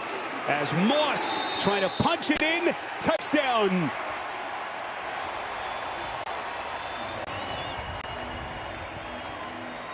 And the New York Jets are taking one on the chin against Buffalo. Fourth rushing touchdown of the season for Moss, and it's all Bills. The ability to just run the ball at will and try to get in there. The Buffalo fans would love to see this offense develop that ability to pound the ball and to be physical when you need to be. I think getting Spencer Brown back at right tackle and Darrell Williams sliding back to right guard really helped this offensive line. The Bills outscoring the Jets in the quarter 21-0. Officials waiting to confirm the score. And a lot to think about for Mike White. There's Joe Flacco. You see him now with the helmet on. Flacco becoming their #2 quarterback this week. Active for the first time since he was acquired in that trade from Philadelphia late last month. See if maybe Flacco doesn't get a chance before the end of the day. Touchdown confirmed. And the point after is good. Just too many mistakes by Mike White against this incredible Buffalo defense. The NFL apps. Well, Mike White just hoping for another chance here, down 38-3. It's a story that really took this town by storm the last couple of weeks. That upset victory that he led here 2 weeks ago against Cincinnati, and a good start last weekend in Indianapolis before he left the game with the forearm injury. But this has been a much different test for him, and a nightmare day for White and the Jets. Something though, Spiro, you've seen this story before when you look at the Texans and Davis Mills and his 4 interceptions that he threw against this Bills defense. It's a different animal. It's a tough defense. Now this Bills defense, the takeaways have been the story here in Week 10. Well, you saw the deflection there, and then here's the strip right before halftime. A nice play by Hyde, and then a couple interceptions. Excellent play by Tre'Davious White, and then Levi Wallace with the last one, jumping the route. On first down, Jets are going to run it with Carter. Jay, any thought, if you're Robert Saleh, you got a young quarterback, psychologically he's just kind of getting buried. Do you think maybe Joe Flacco, or do you just let White play this out? I think right now you're just letting Mike White play this out. Or you're trying to figure out if Mike White is your answer as a backup going forward for Zach Wilson. Are these your 2 quarterbacks that you're going to build upon? You know, he had the excellent game against Cincinnati. He's struggling right now. How does he respond in a game where he's thrown 3 interceptions?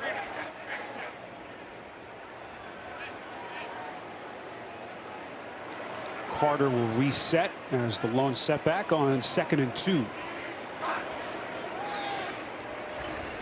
White from the gun delivers a dart. Corey Davis on the catch. It'll get him out to the 45-yard line. A first down pickup of a dozen. And we have to remind ourselves that before Mike White came on in relief of Zach Wilson in Week 7 against the Patriots after Wilson got hurt, he had never played in an NFL game. 3rd year in the league. Yeah, he's as raw as it comes, and he's getting to see this type of defense for the first time in live action. You have Tre'Davious White, who's a shutdown corner. You have a nickel and Taron Johnson, who's as good as anybody in the NFL. 2 of the best safeties in the game. Carter breaking the initial tackle, is going to get inside Bills territory and brought down right around the 50. We'll see where the officials mark the football. It's a pickup of 5.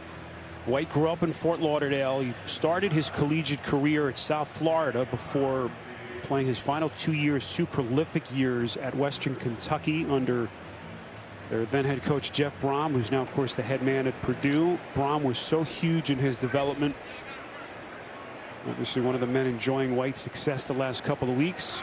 Actually did Mike White's first start at Western Kentucky against Rice. He threw for over 500 yards and 5 touchdowns. No sign of future things to come. Just hasn't been in this game. Coleman on the catch, and another first down for the Jets. And Jay, this is part of the deal, being a quarterback. The highs and lows for the most seasoned of veterans in this league. Well, you just look at the other side. Josh Allen struggled last week against a Jacksonville team that hasn't been a very good defense all year. You're going to have games like that. And when we talked to Brian Dable, he said that, hey, you're going to have bad games. We have to be consistent. And when you're a young guy like Mike White or Zach Wilson, you're going to have a lot of those games. It's going to be a struggle. It's not easy to play quarterback in the NFL. Here's Coleman breaking the initial tackle. Is going to get all the way down to the Bills' 25-yard line. So a good looking drive here as the Bills have softened up a little bit defensively. Pickup of 13 for Coleman as that takes us under the 3-minute mark. But you know, it was just to remind you the last couple of weeks how starved this fan base is, Jay, for quarterback play. You know, a franchise that has missed the playoffs now for over a decade, just 2 wins last year. Have to go all the way back to those Mark Sanchez days. And you think about it, you know, you draft Sam Darnold in the first round. You could have taken Josh Allen. You could have taken Lamar Jackson. A lot of misses. You don't have to remind these fans of those moves, as Carter just barely able to get back to the line of scrimmage. It's a fun place to play here in New York when things are going well. You know, I love my time with the Jets. I love playing for Rex Ryan. I had never had more fun than I did when I played for Rex Ryan, because you never knew what he was going to do every day. He made coming to practice fun, and you know, went to 2 straight AFC championships his first 2 years, and this town is rocking. And when the Jets are winning and they're good, or the Giants are winning and they're good, there's nowhere better to play than in New York. Well, it's been a tough town to be a football fan over the last couple of years, to say the least. Second down pass, White off his back heel, finding Carter out of the backfield.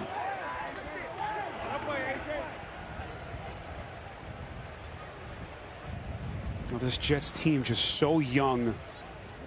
Both sides of the football. In fact, the youngest team in the league. And you think to Robert Saleh's time at San Francisco as their defensive coordinator the last 4 years. See all the rookie snaps that they have, and he said in our conversation, look, this has basically been what we expected. The wild emotional swings week to week. They beat Tennessee earlier in the season. Obviously the upset against Cincinnati. But boy, these last 2 weeks have been a nightmare. And that is going to continue. Poyer with a pick of his own. Takeaway number 5 for Buffalo. And that's just one where Mike White made up his mind that he was going there, and it didn't matter where Jordan Poyer, the safety, was. He's just sitting there watching, playing deep in the middle. Nothing special to what they're doing. Watch Jordan Poyer back here, just kind of watch, and then come right over here and make an easy interception. Just says, thank you, Mike White. Appreciate you throwing that up for me. I'll take my 4th interception.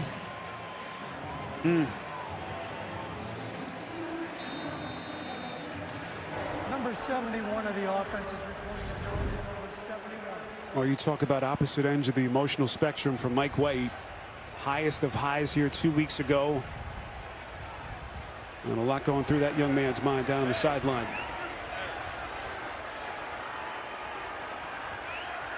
One injury note for the Jets. Brandon Eccles, who left this game in the late first half, is done with a thigh injury.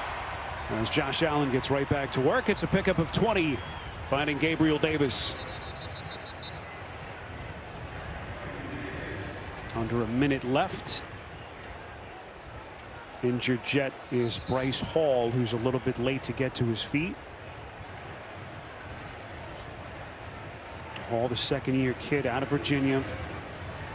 Frontline starter for the first time in his young career, and they'll take a closer look at him on that Jet sideline. He's played pretty good this year. You know, look at the last 5 games. He had 8 pass defenses, and they are a young team, as we've talked about. And Robert Saleh knows he has to have patience.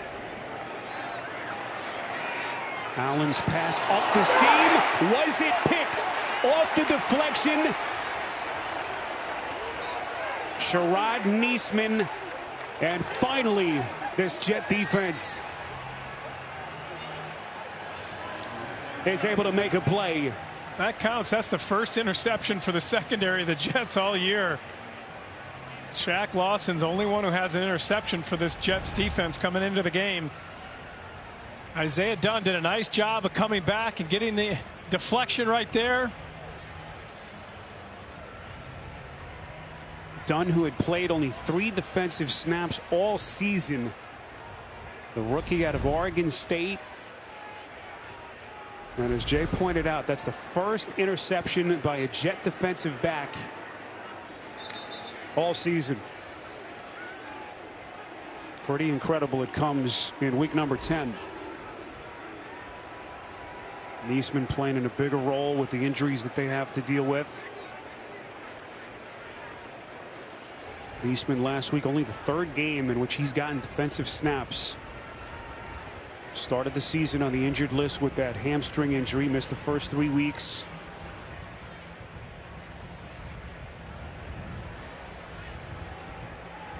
Officials are waiting to confirm the interception.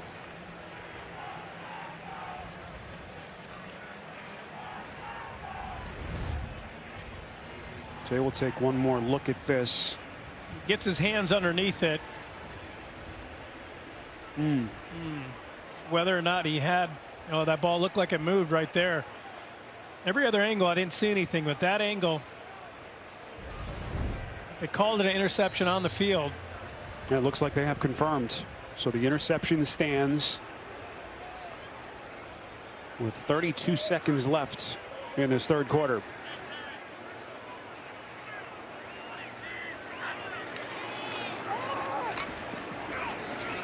Coleman gets out of bounds, and that marker comes just as Coleman crossed the sideline. Holding. Offense. Number 76. 10-yard penalty. First down. That's the 5th holding penalty against the Jets, and the 2nd on Fant. Correction, the foul was on number 75. Well, it looks like Micah Hyde now is late to get to his feet.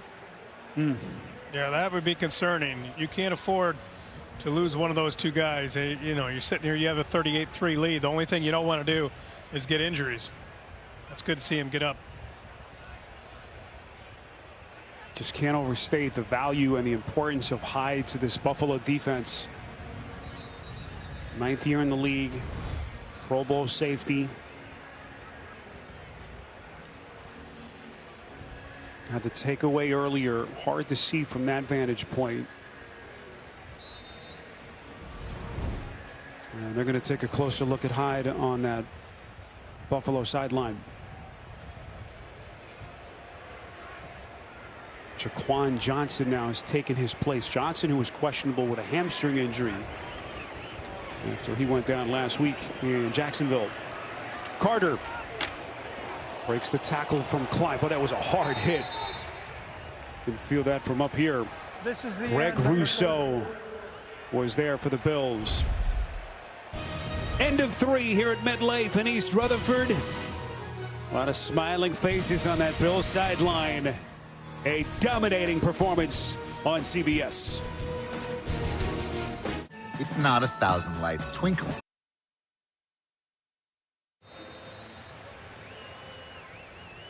Well, back inside MetLife Stadium, East Rutherford, New Jersey. Temperatures dipping down to the lower 40s.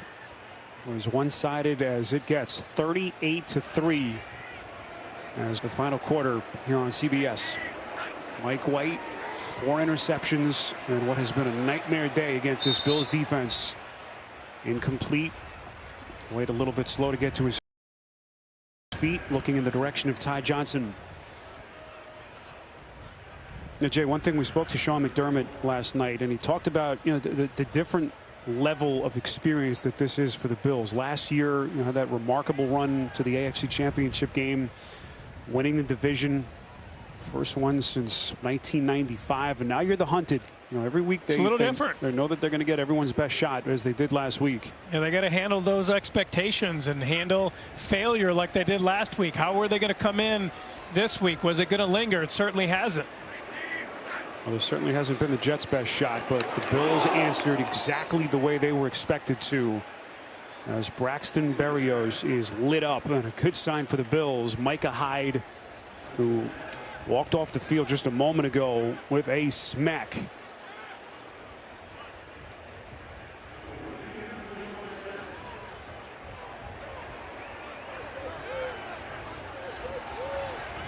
Fourth down, Robert Saleh. Nothing to think about here. Leaves his offense on the field. White protected, and White delivers a strike. That'll be a first down to Jamison Crowder. And McDermott told us this week they got back to work on Monday, looked at the film, and it was, you know, a lot of hard conversations trying to figure out how to move forward. And one thing that they've improved this week, in addition to the score, is the penalties. All the flags last week that really had McDermott hot, they've cleaned that up here today. Yeah, I think that's the thing that bothered him the most, that they were undisciplined, you know, which is uncharacteristic for this team. They had poor fundamentals. They turned the ball over. They did things to beat themselves against an inferior opponent. You know, but when you look at this team, they've had coaching stability at the coordinator positions, the head coach. They have schematic excellence on both sides of the ball. You know, they've established their culture, and they have leaders in that locker room. They're going to hold guys accountable. That's why this team is built as a championship team. And you just see how deep they are, especially defensively. You lose a guy like Tremaine Edmonds and Starlo Tulele, two key starters for them, and they don't skip a beat. A.J. Klein making his second start of the season, and he has been terrific for the Bills. White throwing another tough pass into tight space, and Tre'Davious White nearly had his second pick. It helps when you're going against a Jets team that really struggles and is young as well. Buffalo beginning the day just a half-game lead in front of New England. Tied for the third best record in the AFC. You've got Tennessee and Baltimore at the top. And then the Bills all even with the Chargers, the Raiders, and Pittsburgh. Baltimore losing to Miami. That was a big upset. And last week was a week of upsets. You know, you look at the Bills game, and Baltimore loses again. And Tennessee without Derrick Henry, how do they survive? They just put Julio Jones on injury reserve, so they won't have him for 3 weeks. And you know, they have the easiest schedule in the NFL left, Tennessee does, and so you figure that all these AFC teams will be chasing them throughout the end of this season. But I think everything's right in front of you if you're the Buffalo Bills. Yeah, Buffalo before last week, they were making a pretty strong case as being the best team in the AFC. Of course, they had that huge win in Kansas City back in week 5. Then the overtime loss in Tennessee.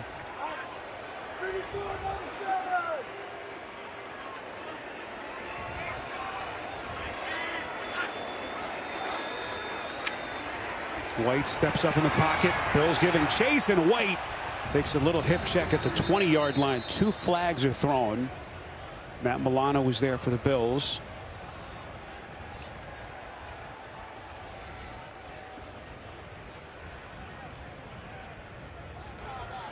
Holding. Defense, number 24. 5 yards will be added to the end of the run. Automatic. First down. It's Taron Johnson penalized. Yeah, just keep an eye on Taron Johnson there in the slot. Just kind of grabs Crowder. Johnson got his first pick of the season in the first half. Question mark this week coming off the concussion in Jacksonville.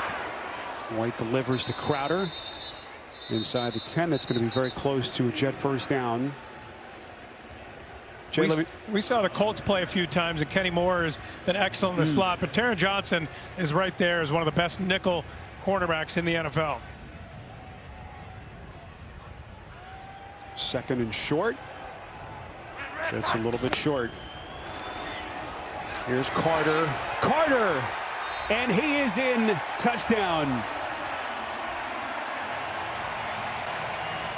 That'll make them feel a little bit better about themselves down on that Jet side. A 6-yard burst by Carter, the rookie running back out of UNC.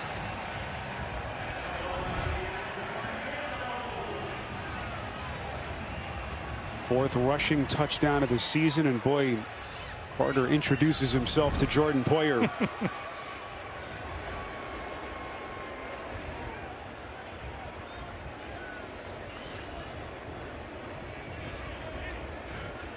Carter most scrimmage yards of any rookie running back in the league over the last 4 weeks. All right, they're going to take the touchdown off the board. Okay.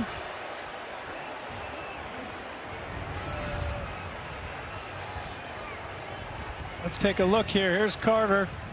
There's the contact. There's the knee. Yeah, that was a good call.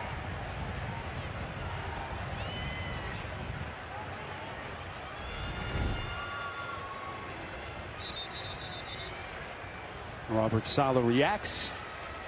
And meantime, down on that Buffalo sideline, Davis Webb, the third-year quarterback, who today is the backup behind Josh Allen after the Bills had to put Mitchell Trubisky on the COVID list. Webb elevated from their practice squad late in the week. And might we be seeing Webb to close this game? Looks like a timeout was taken.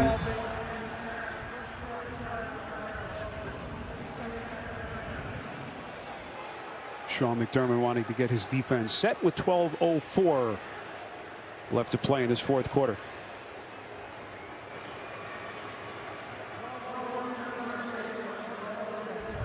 Jay, I'm going to put you on the spot. Who's your favorite in the AFC right now? Who do you think is the best team? I think it's the Buffalo Bills. I've been saying it all day since before they got out to the big lead. Just they're the most complete team to me. And Tennessee, we had them against the Colts, and when they lost Derrick Henry, it changes the whole makeup of that team. And I don't know that Ryan Tannehill can put that team on his shoulders and lead them to a Super Bowl. They're going to be right there all year long. We talked about the schedule, but I think the Buffalo Bills are the most complete team in the AFC. And I think it's a team that they've had success, but they haven't accomplished the ultimate goal, obviously, of winning a Super Bowl. So these players are determined to win it all. Jets did get a first down, so it's 1st and goal. White's pass to the end zone is incomplete. Well, the Bills certainly look like the most complete team in the NFL and the AFC certainly today.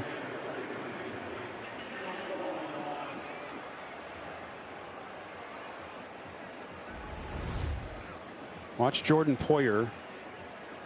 Just so good in coverage, and nice job of forcing him out of the back of the end zone.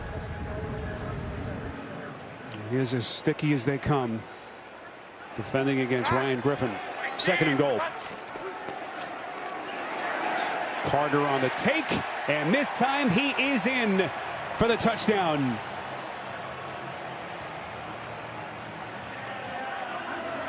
And Carter is going to get his 4th rushing touchdown of the season after all, as they punch it in.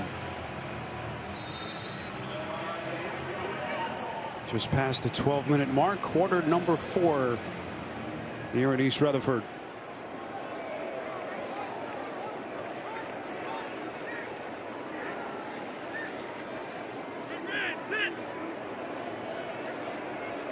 Thomas Hennessy, the long snapper. The holder is man, and the extra point by Amendola is good.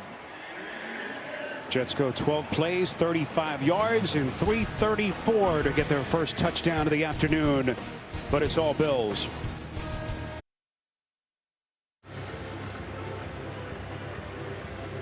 Well, let's play. Who do you think is going to be the Bills quarterback? Is it Davis Webb? Or does Josh Allen stay in the game for Buffalo? Decisions if you're Sean McDermott. I would have no problem putting Josh Allen on the bench right now and not risking anything moving forward.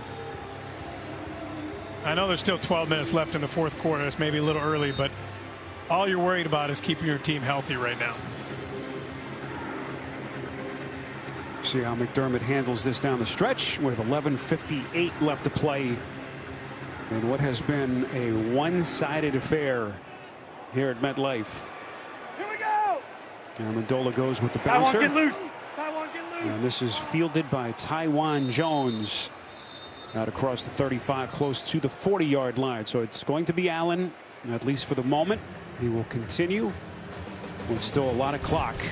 Coming up next, Game 2 of our NFL on CBS doubleheader, where Russell Wilson and Aaron Rodgers will make their highly anticipated returns. Seahawks and the Packers.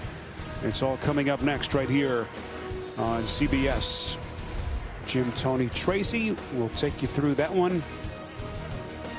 See the quarterback comparison, two of the all-timers. Allen making his first appearance since suffering that broken finger on his hand. Snow in Lambeau today. That's Matt Breida.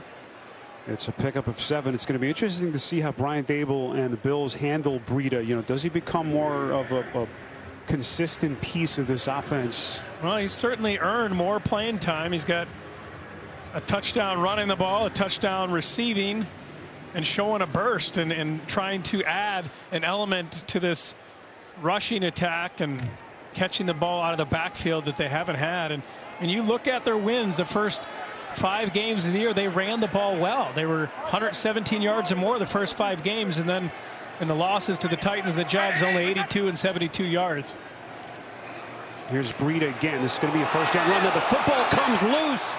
Who's got it? And the Jets have recovered.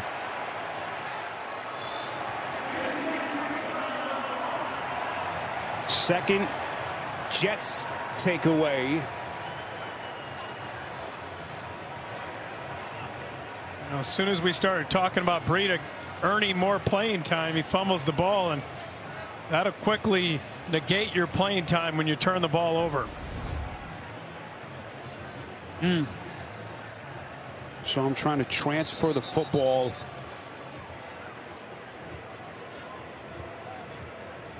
Eventually, it's Michael Carter II falling on the football for the Jets. Now to get it back to Mike White with 10:57 left to play. And a 28-point deficit for the Jets.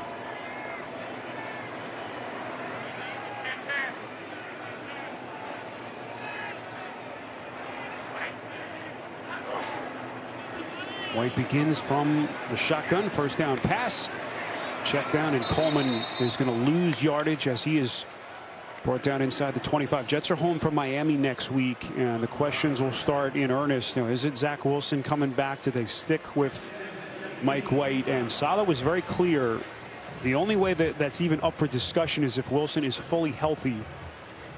Everything they have invested in the young man, that PCL knee ligament strain, as he tries to get himself right. He said it would be irresponsible of us to throw him out there if he's not fully healthy and able to protect himself. And they play the Dolphins twice, the Texans, the Jacksonville Jaguars as well, and there's winnable games for the Jets moving forward. White's pass up the seam is complete. Corey Davis on the catch. That's his 4th of the day, 6th time he's been targeted. This one good for 21. Going forward, they have to continue to use Corey Davis and stretch the field with him. The other 4 receivers, when you look at Moore and Crowder, Cole and Barrios, they're similar receivers. They're all really slot receivers. Corey Davis is the one with size and the ability to go up and high point the ball. And when they get Denzel Mims back off the COVID list, he can do that as well. 9 and change. White's first down pass complete again. It's Davis all the way down to the 35-yard line. So, Jay, no doubt, you know, these last 2 weeks have been ugly for the Jets, but even before the season started, you knew that this was more about the big picture. You know, have they found the right coach in Robert Saleh? Are the young players performing? Is Wilson indeed the franchise quarterback? Well, I like Robert Saleh a lot. He's a teacher and a motivator, a very good communicator. He's building a culture there that I think is sustainable and that will lead to success. White's pass is deflected down. Nicely done by Micah Hyde. And you think of the staff that Saleh was on with Kyle Shanahan in San Francisco, that they had the early growing pains, those first 2 years really tough, and then year 3, of course, they went to the Super Bowl. And that team was based on the defense. Their defense carried them to the Super Bowl, and in particular that defensive front, that defensive line. That's what they're trying to build here. You know, and they went out in free agency. They tried to supplement it. You get a guy like Carl Lawson, and he gets hurt, and LaMarcus Joyner, and he gets hurt, and that really was a step back for this team when they lost those two big free agent pickups.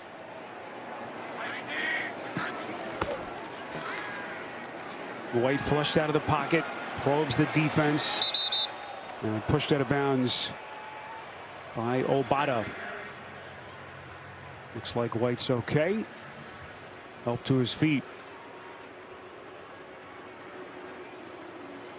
And that clock running now inside of 9 minutes left.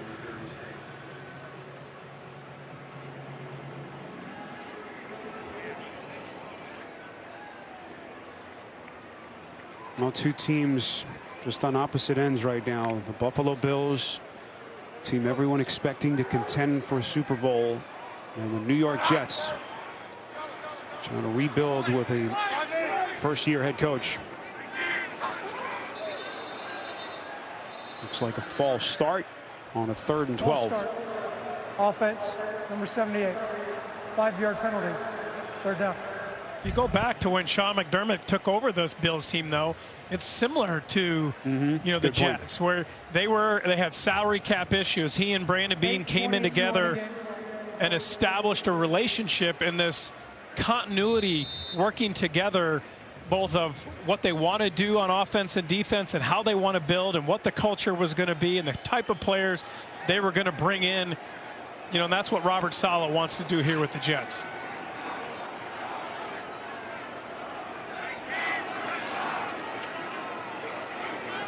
Mike White's pass far side is incomplete, looking for Crowder. I think they may build a statue of Sean McDermott just based on what he did year one. Ended that 17-year playoff drought. Just an incredible start to his tenure with Brandon Beane, as those two have just reshaped this entire organization, the culture change. And now everyone expecting them to contend for the Vince Lombardi Trophy. No, I'm such a big fan of Sean McDermott. Have been since the very beginning.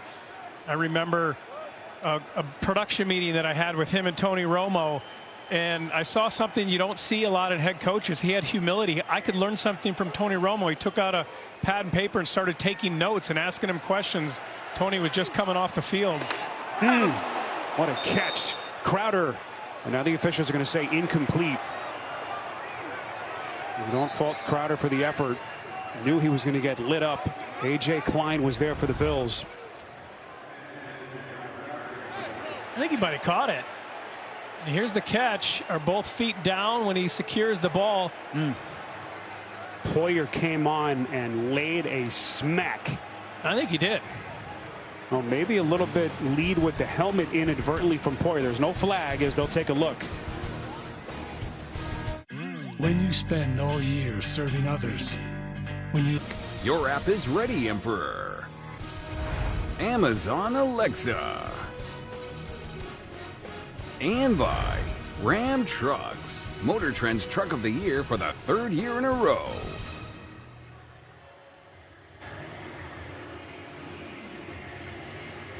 Well, the last ruling on the potential catch by Crowder was incomplete. Jay, we were wondering if Robert Saleh would throw the challenge flag. You see he has the flag in his hand. I think he should. I think it was a complete pass.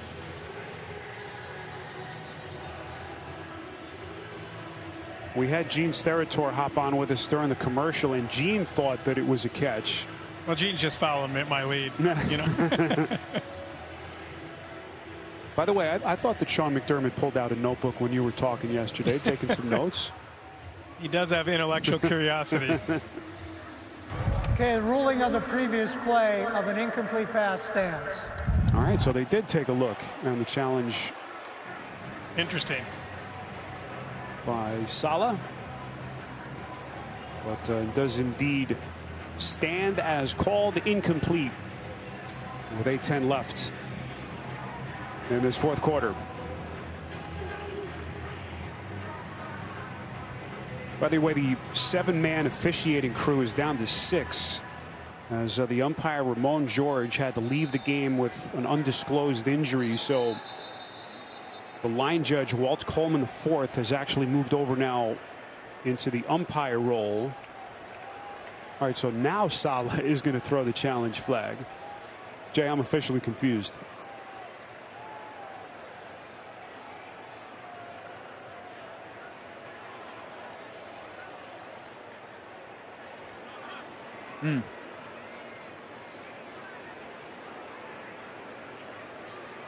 So the officials came back from the break to say there is no challenge on the play. It's first down, Buffalo.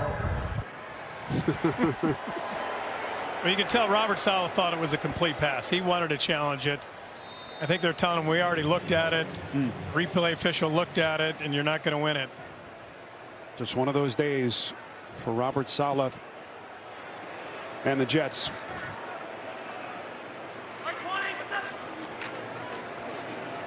Allen faking the give to Singletary. Up the side, up the seam. Diggs going to build on his monster day. Stefon Diggs with his 8th catch. This one good for 43. You see Diggs in the slot. They're just going to get him running. A deep crosser coming all the way across, turning around the defender. He's so good when he gets the opportunity, when you have time in the pocket to deliver the ball. Diggs can't be covered one-on-one. That's why he was so excellent last year. Anytime he got those crossers, he could run away from anybody trying to cover him.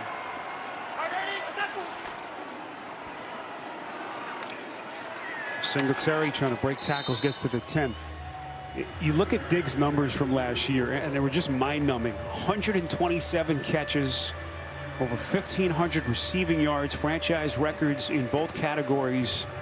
Number one in the NFL in yards and receptions. And there was such a relationship between Josh Allen and Diggs. And, you know, let's be honest, there were questions about Diggs when he came over from Minnesota. He answered all those questions. They have an excellent relationship.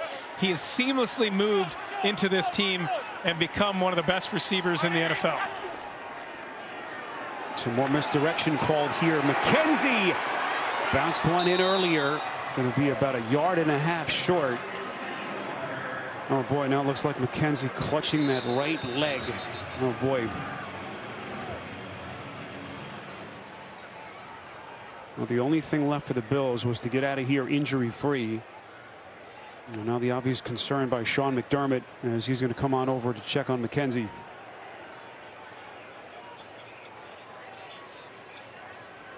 McKenzie hasn't been a big part of the offense this year like he was last year, but he's been excellent in the return game for this team. Such a big special teams player.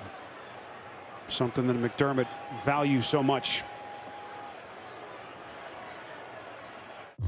All you can do is tell the truth.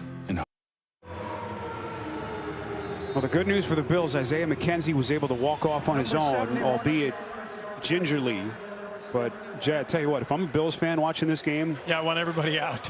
Any backup I've got on the sideline. Get this touchdown and get everybody out of the game. I mean, you're throwing to deep to Diggs, and Josh Allen is still in there, and all you want to do is get everybody healthy and get to next week. Bills got a big one at home against the Colts next week. There's Diggs there. Allen on 1st and goal. The handoff taken. Singletary. Touchdown.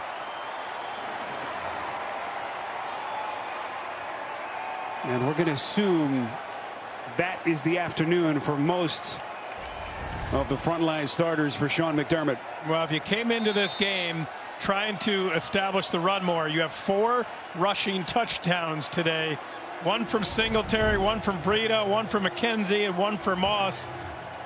I think Brian Daboll and that whole offensive staff will be very happy with the production of this offense today. Masterful play calling by Brian Daboll. Exactly what the doctor ordered for this Buffalo offense. Running game looking healthy. Josh Allen with some big throws. Massive stat line for Stefon Diggs. 162 yards on 8 catches. As Singletary gets in on the party with a rushing touchdown of his own. Reminder to keep it here after the game for the NFL Today update. JB, Phil, Nate Boomer, and Coach Cowher get you caught up around all the latest NFL scores and highlights on the NFL Today update. Josh Allen, 12th 300-yard passing game for him. 21 of 29 for 366. 2 touchdowns and the 1 pick. Jay, that's going to be a good one next week. Buffalo and the Colts. With Indianapolis now starting to emerge after a slow start. Yeah, can the Colts team and that offensive line run the ball against this Bills defense?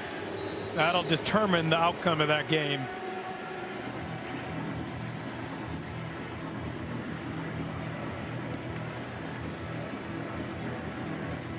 Final 5 and change.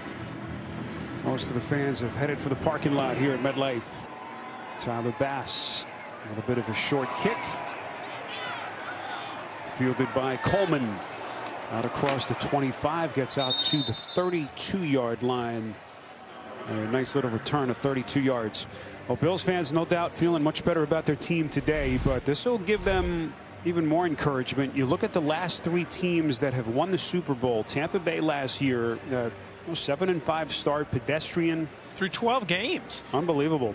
You know, you go back to that point and nobody would have said that Tampa was going to win the Super Bowl, that they were the favorite. And I think being a championship team is about staying healthy. It's about getting better week to week, dealing with the ebbs and flows throughout the season. And when you have a veteran team with veteran leadership, that really goes a long way. What a defensive play as Boogie Basham getting a nice little push up front. The difference for the Bills last year, kind of a runaway year in the division. Now you've got New England, which looks like they're a contender again, which, by the way, is just incredible. It really is, with Mac Jones and a rookie quarterback there, with the job that Bill Belichick is doing, Josh McDaniels, and none of the Bills fans want to hear about that.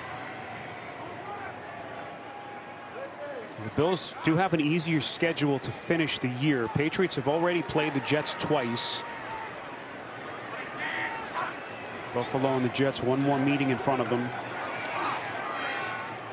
It's going to be competitive in the AFC. Right now, there's 11 teams in the AFC with a winning record for those 7 spots. And you look at, you got the Colts, the Saints, the Patriots, the Bucks, Carolina, and the Patriots again. Now, Buffalo faces New England twice in the month of December. Weeks 13 and 16. 2 weeks that very well could decide who wins the division.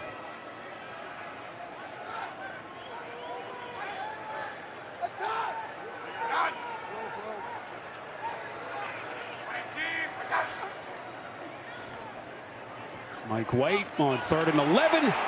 Bills pinning their ears back. F.A. Obata. Marker thrown. Well, now Mike White, oh boy, late to get to his feet.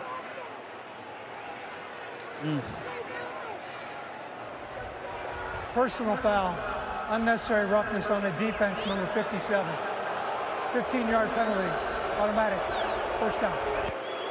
Well, that's Epinesa.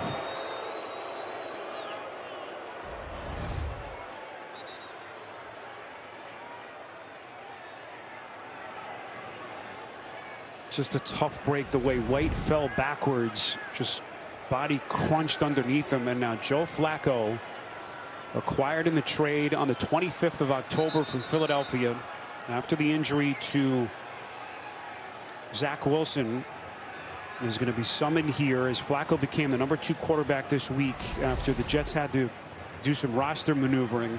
Of course, it was Josh Johnson as their number 2 last week.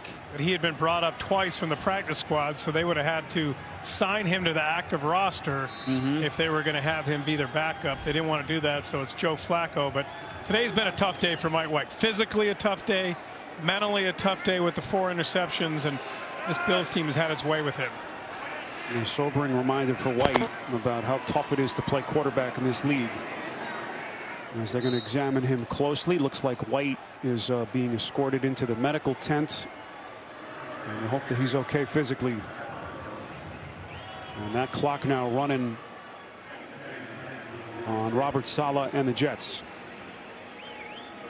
So here's Flacco. This is the first time he's been active all season, even going back to his time with the Eagles this year. Second stint with the Jets. Last season backed up Sam Darnold here. Actually started 4 games for the Jets. And now on some mop-up duty. High pass is caught. That's Elijah Moore climbing the ladder. Flacco signed a 1-year deal with the Eagles to back up Jalen Hurts. Of course, the Super Bowl MVP. What a run he had with the Ravens as he pick up 25 to more. There's a lot of questions early in the year. We asked those questions when we did the Jets-Denver game. Why they didn't go get a veteran quarterback for Zach Wilson. And then they made the move and traded for Flacco and brought him in. That was a nice throw there.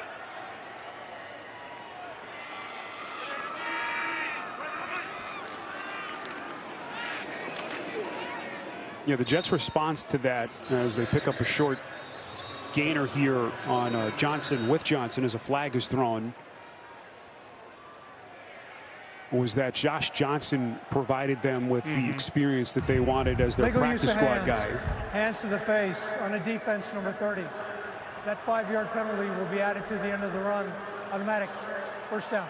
I think it's very different for a guy who's been a starter and who's had a lot of success to be that backup versus a guy who's been in the league for a long time and seen a lot but hasn't started and hasn't had a lot of success. You know, when you have a guy, you know, like a Ryan Fitzpatrick, right, or a Josh McCown, they have a lot of knowledge that they can help give. And bringing a guy like John Beck in will help these quarterbacks because John Beck has done it. And he has been a high draft pick, you know, in Miami. I was there with him, a great guy who's well respected, who has been there and struggled and can be an earpiece, you know, for these quarterbacks and help them not only on the field but off the field as well. Flacco's pass is caught here to Berrios. Saleh had an interesting answer when we asked him about, you know, the backup veteran and a potential role teaching the young starter, and he said, look, that's not his job in terms of how I look at it. Yeah, if they want to learn, go to them and ask them. It's not their job to go to them and try to be a teacher and a coach. Joe Flacco, year 14, 36 years of age. There's Carter, close to the 15-yard line as that clock runs. 2:45 left. Jets are going to fall to 2-7. And Buffalo is about to improve to 6-3 as they try to maintain that half-game lead atop the AFC East.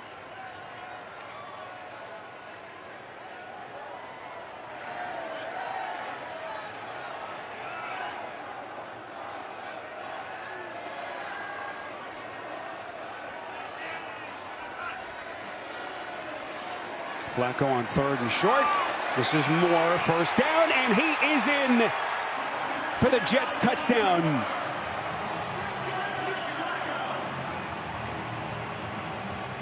Elijah Moore with a 15-yard touchdown catch. I like Elijah Moore a lot. He's got quickness, lateral speed, toughness, runs good routes.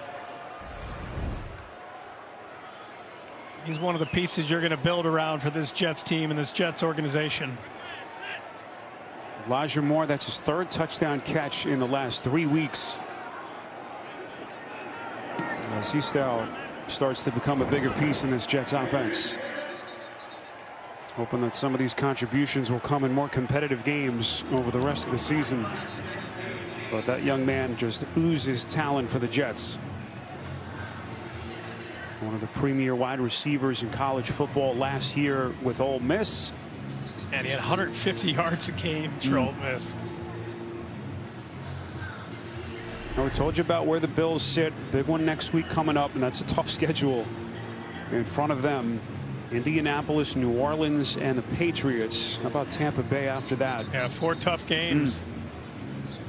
You just got to take them one at a time, and this is a team that, you know, believes they should win every one of those games. If they play the way that they can play on all three sides of the ball, defensively making it tough, taking the ball away. I mean, you look at, they got 15 interceptions on the season now, this Buffalo team does. And when they're explosive and they're pushing the ball down the field and hitting big plays and scoring a lot of points, their defense is so good it's hard to beat. Jay, they didn't make any big flashy moves in the offseason. They signed some of their key free agents. They shored up some spots in the draft. You go get a young right tackle like Spencer Brown. There was a confidence that they had the pieces in place that they needed. Just some fine tuning with Brandon Beane. Yeah, 2 years ago, they decided we need to help our offense. And you go out and you focus on offense, and you get Diggs. This year it was really about pass rush. You know, that's what they felt they needed to get them to that championship level. Even last year, Sean McDermott talked about a change. They went from playoff expectations to championship expectations. They fell a little short last year. And now this year they believe they have the team and the makeup to go win a championship. All right, so Josh Allen's day is officially and finally over. What a performance, what a response for Allen after the struggles of last week. 21 of 29, 366, 2 touchdowns and the pick. As he now gives way to Davis Webb, the third-year quarterback out of Cal. Webb becoming the backup quarterback with Trubisky on the COVID list, as we mentioned earlier. And for Davis Webb, these will be his first snaps of the season. Zach Moss, and that'll take us to the 2-minute warning. 45-17 Buffalo as they close in on their 6th win of the season. You know how some carriers give you so little for your older buff. Acura, precision crafted performance. And by Verizon, the official 5G network of the NFL.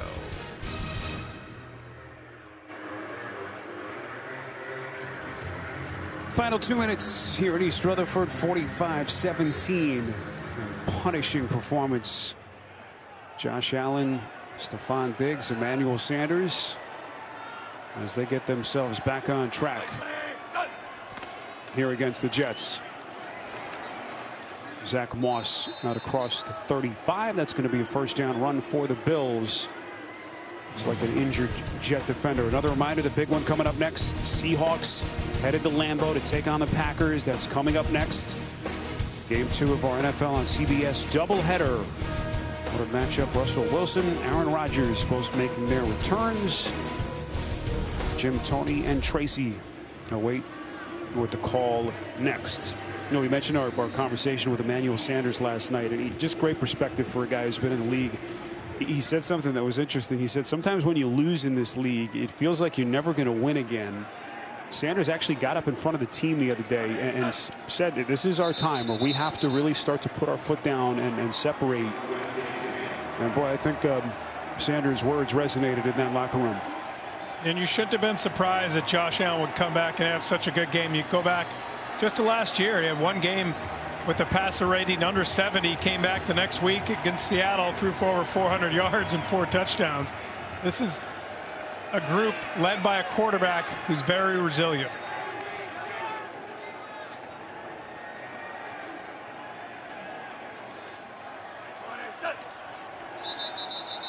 Davis Webb will take a knee. And that's going to do it here at MetLife. There's your updated standings in the AFC East. Buffalo will maintain that half-game lead over New England. Patriots a big winner today over Cleveland. There's McDermott and Saleh. So much respect between those two coaches. Bills began the day tied with the 3rd best record in the AFC behind Tennessee and Baltimore. Deadlocked with the Chargers, the Raiders, and the Steelers. Pittsburgh right now is going down right to the end against Detroit.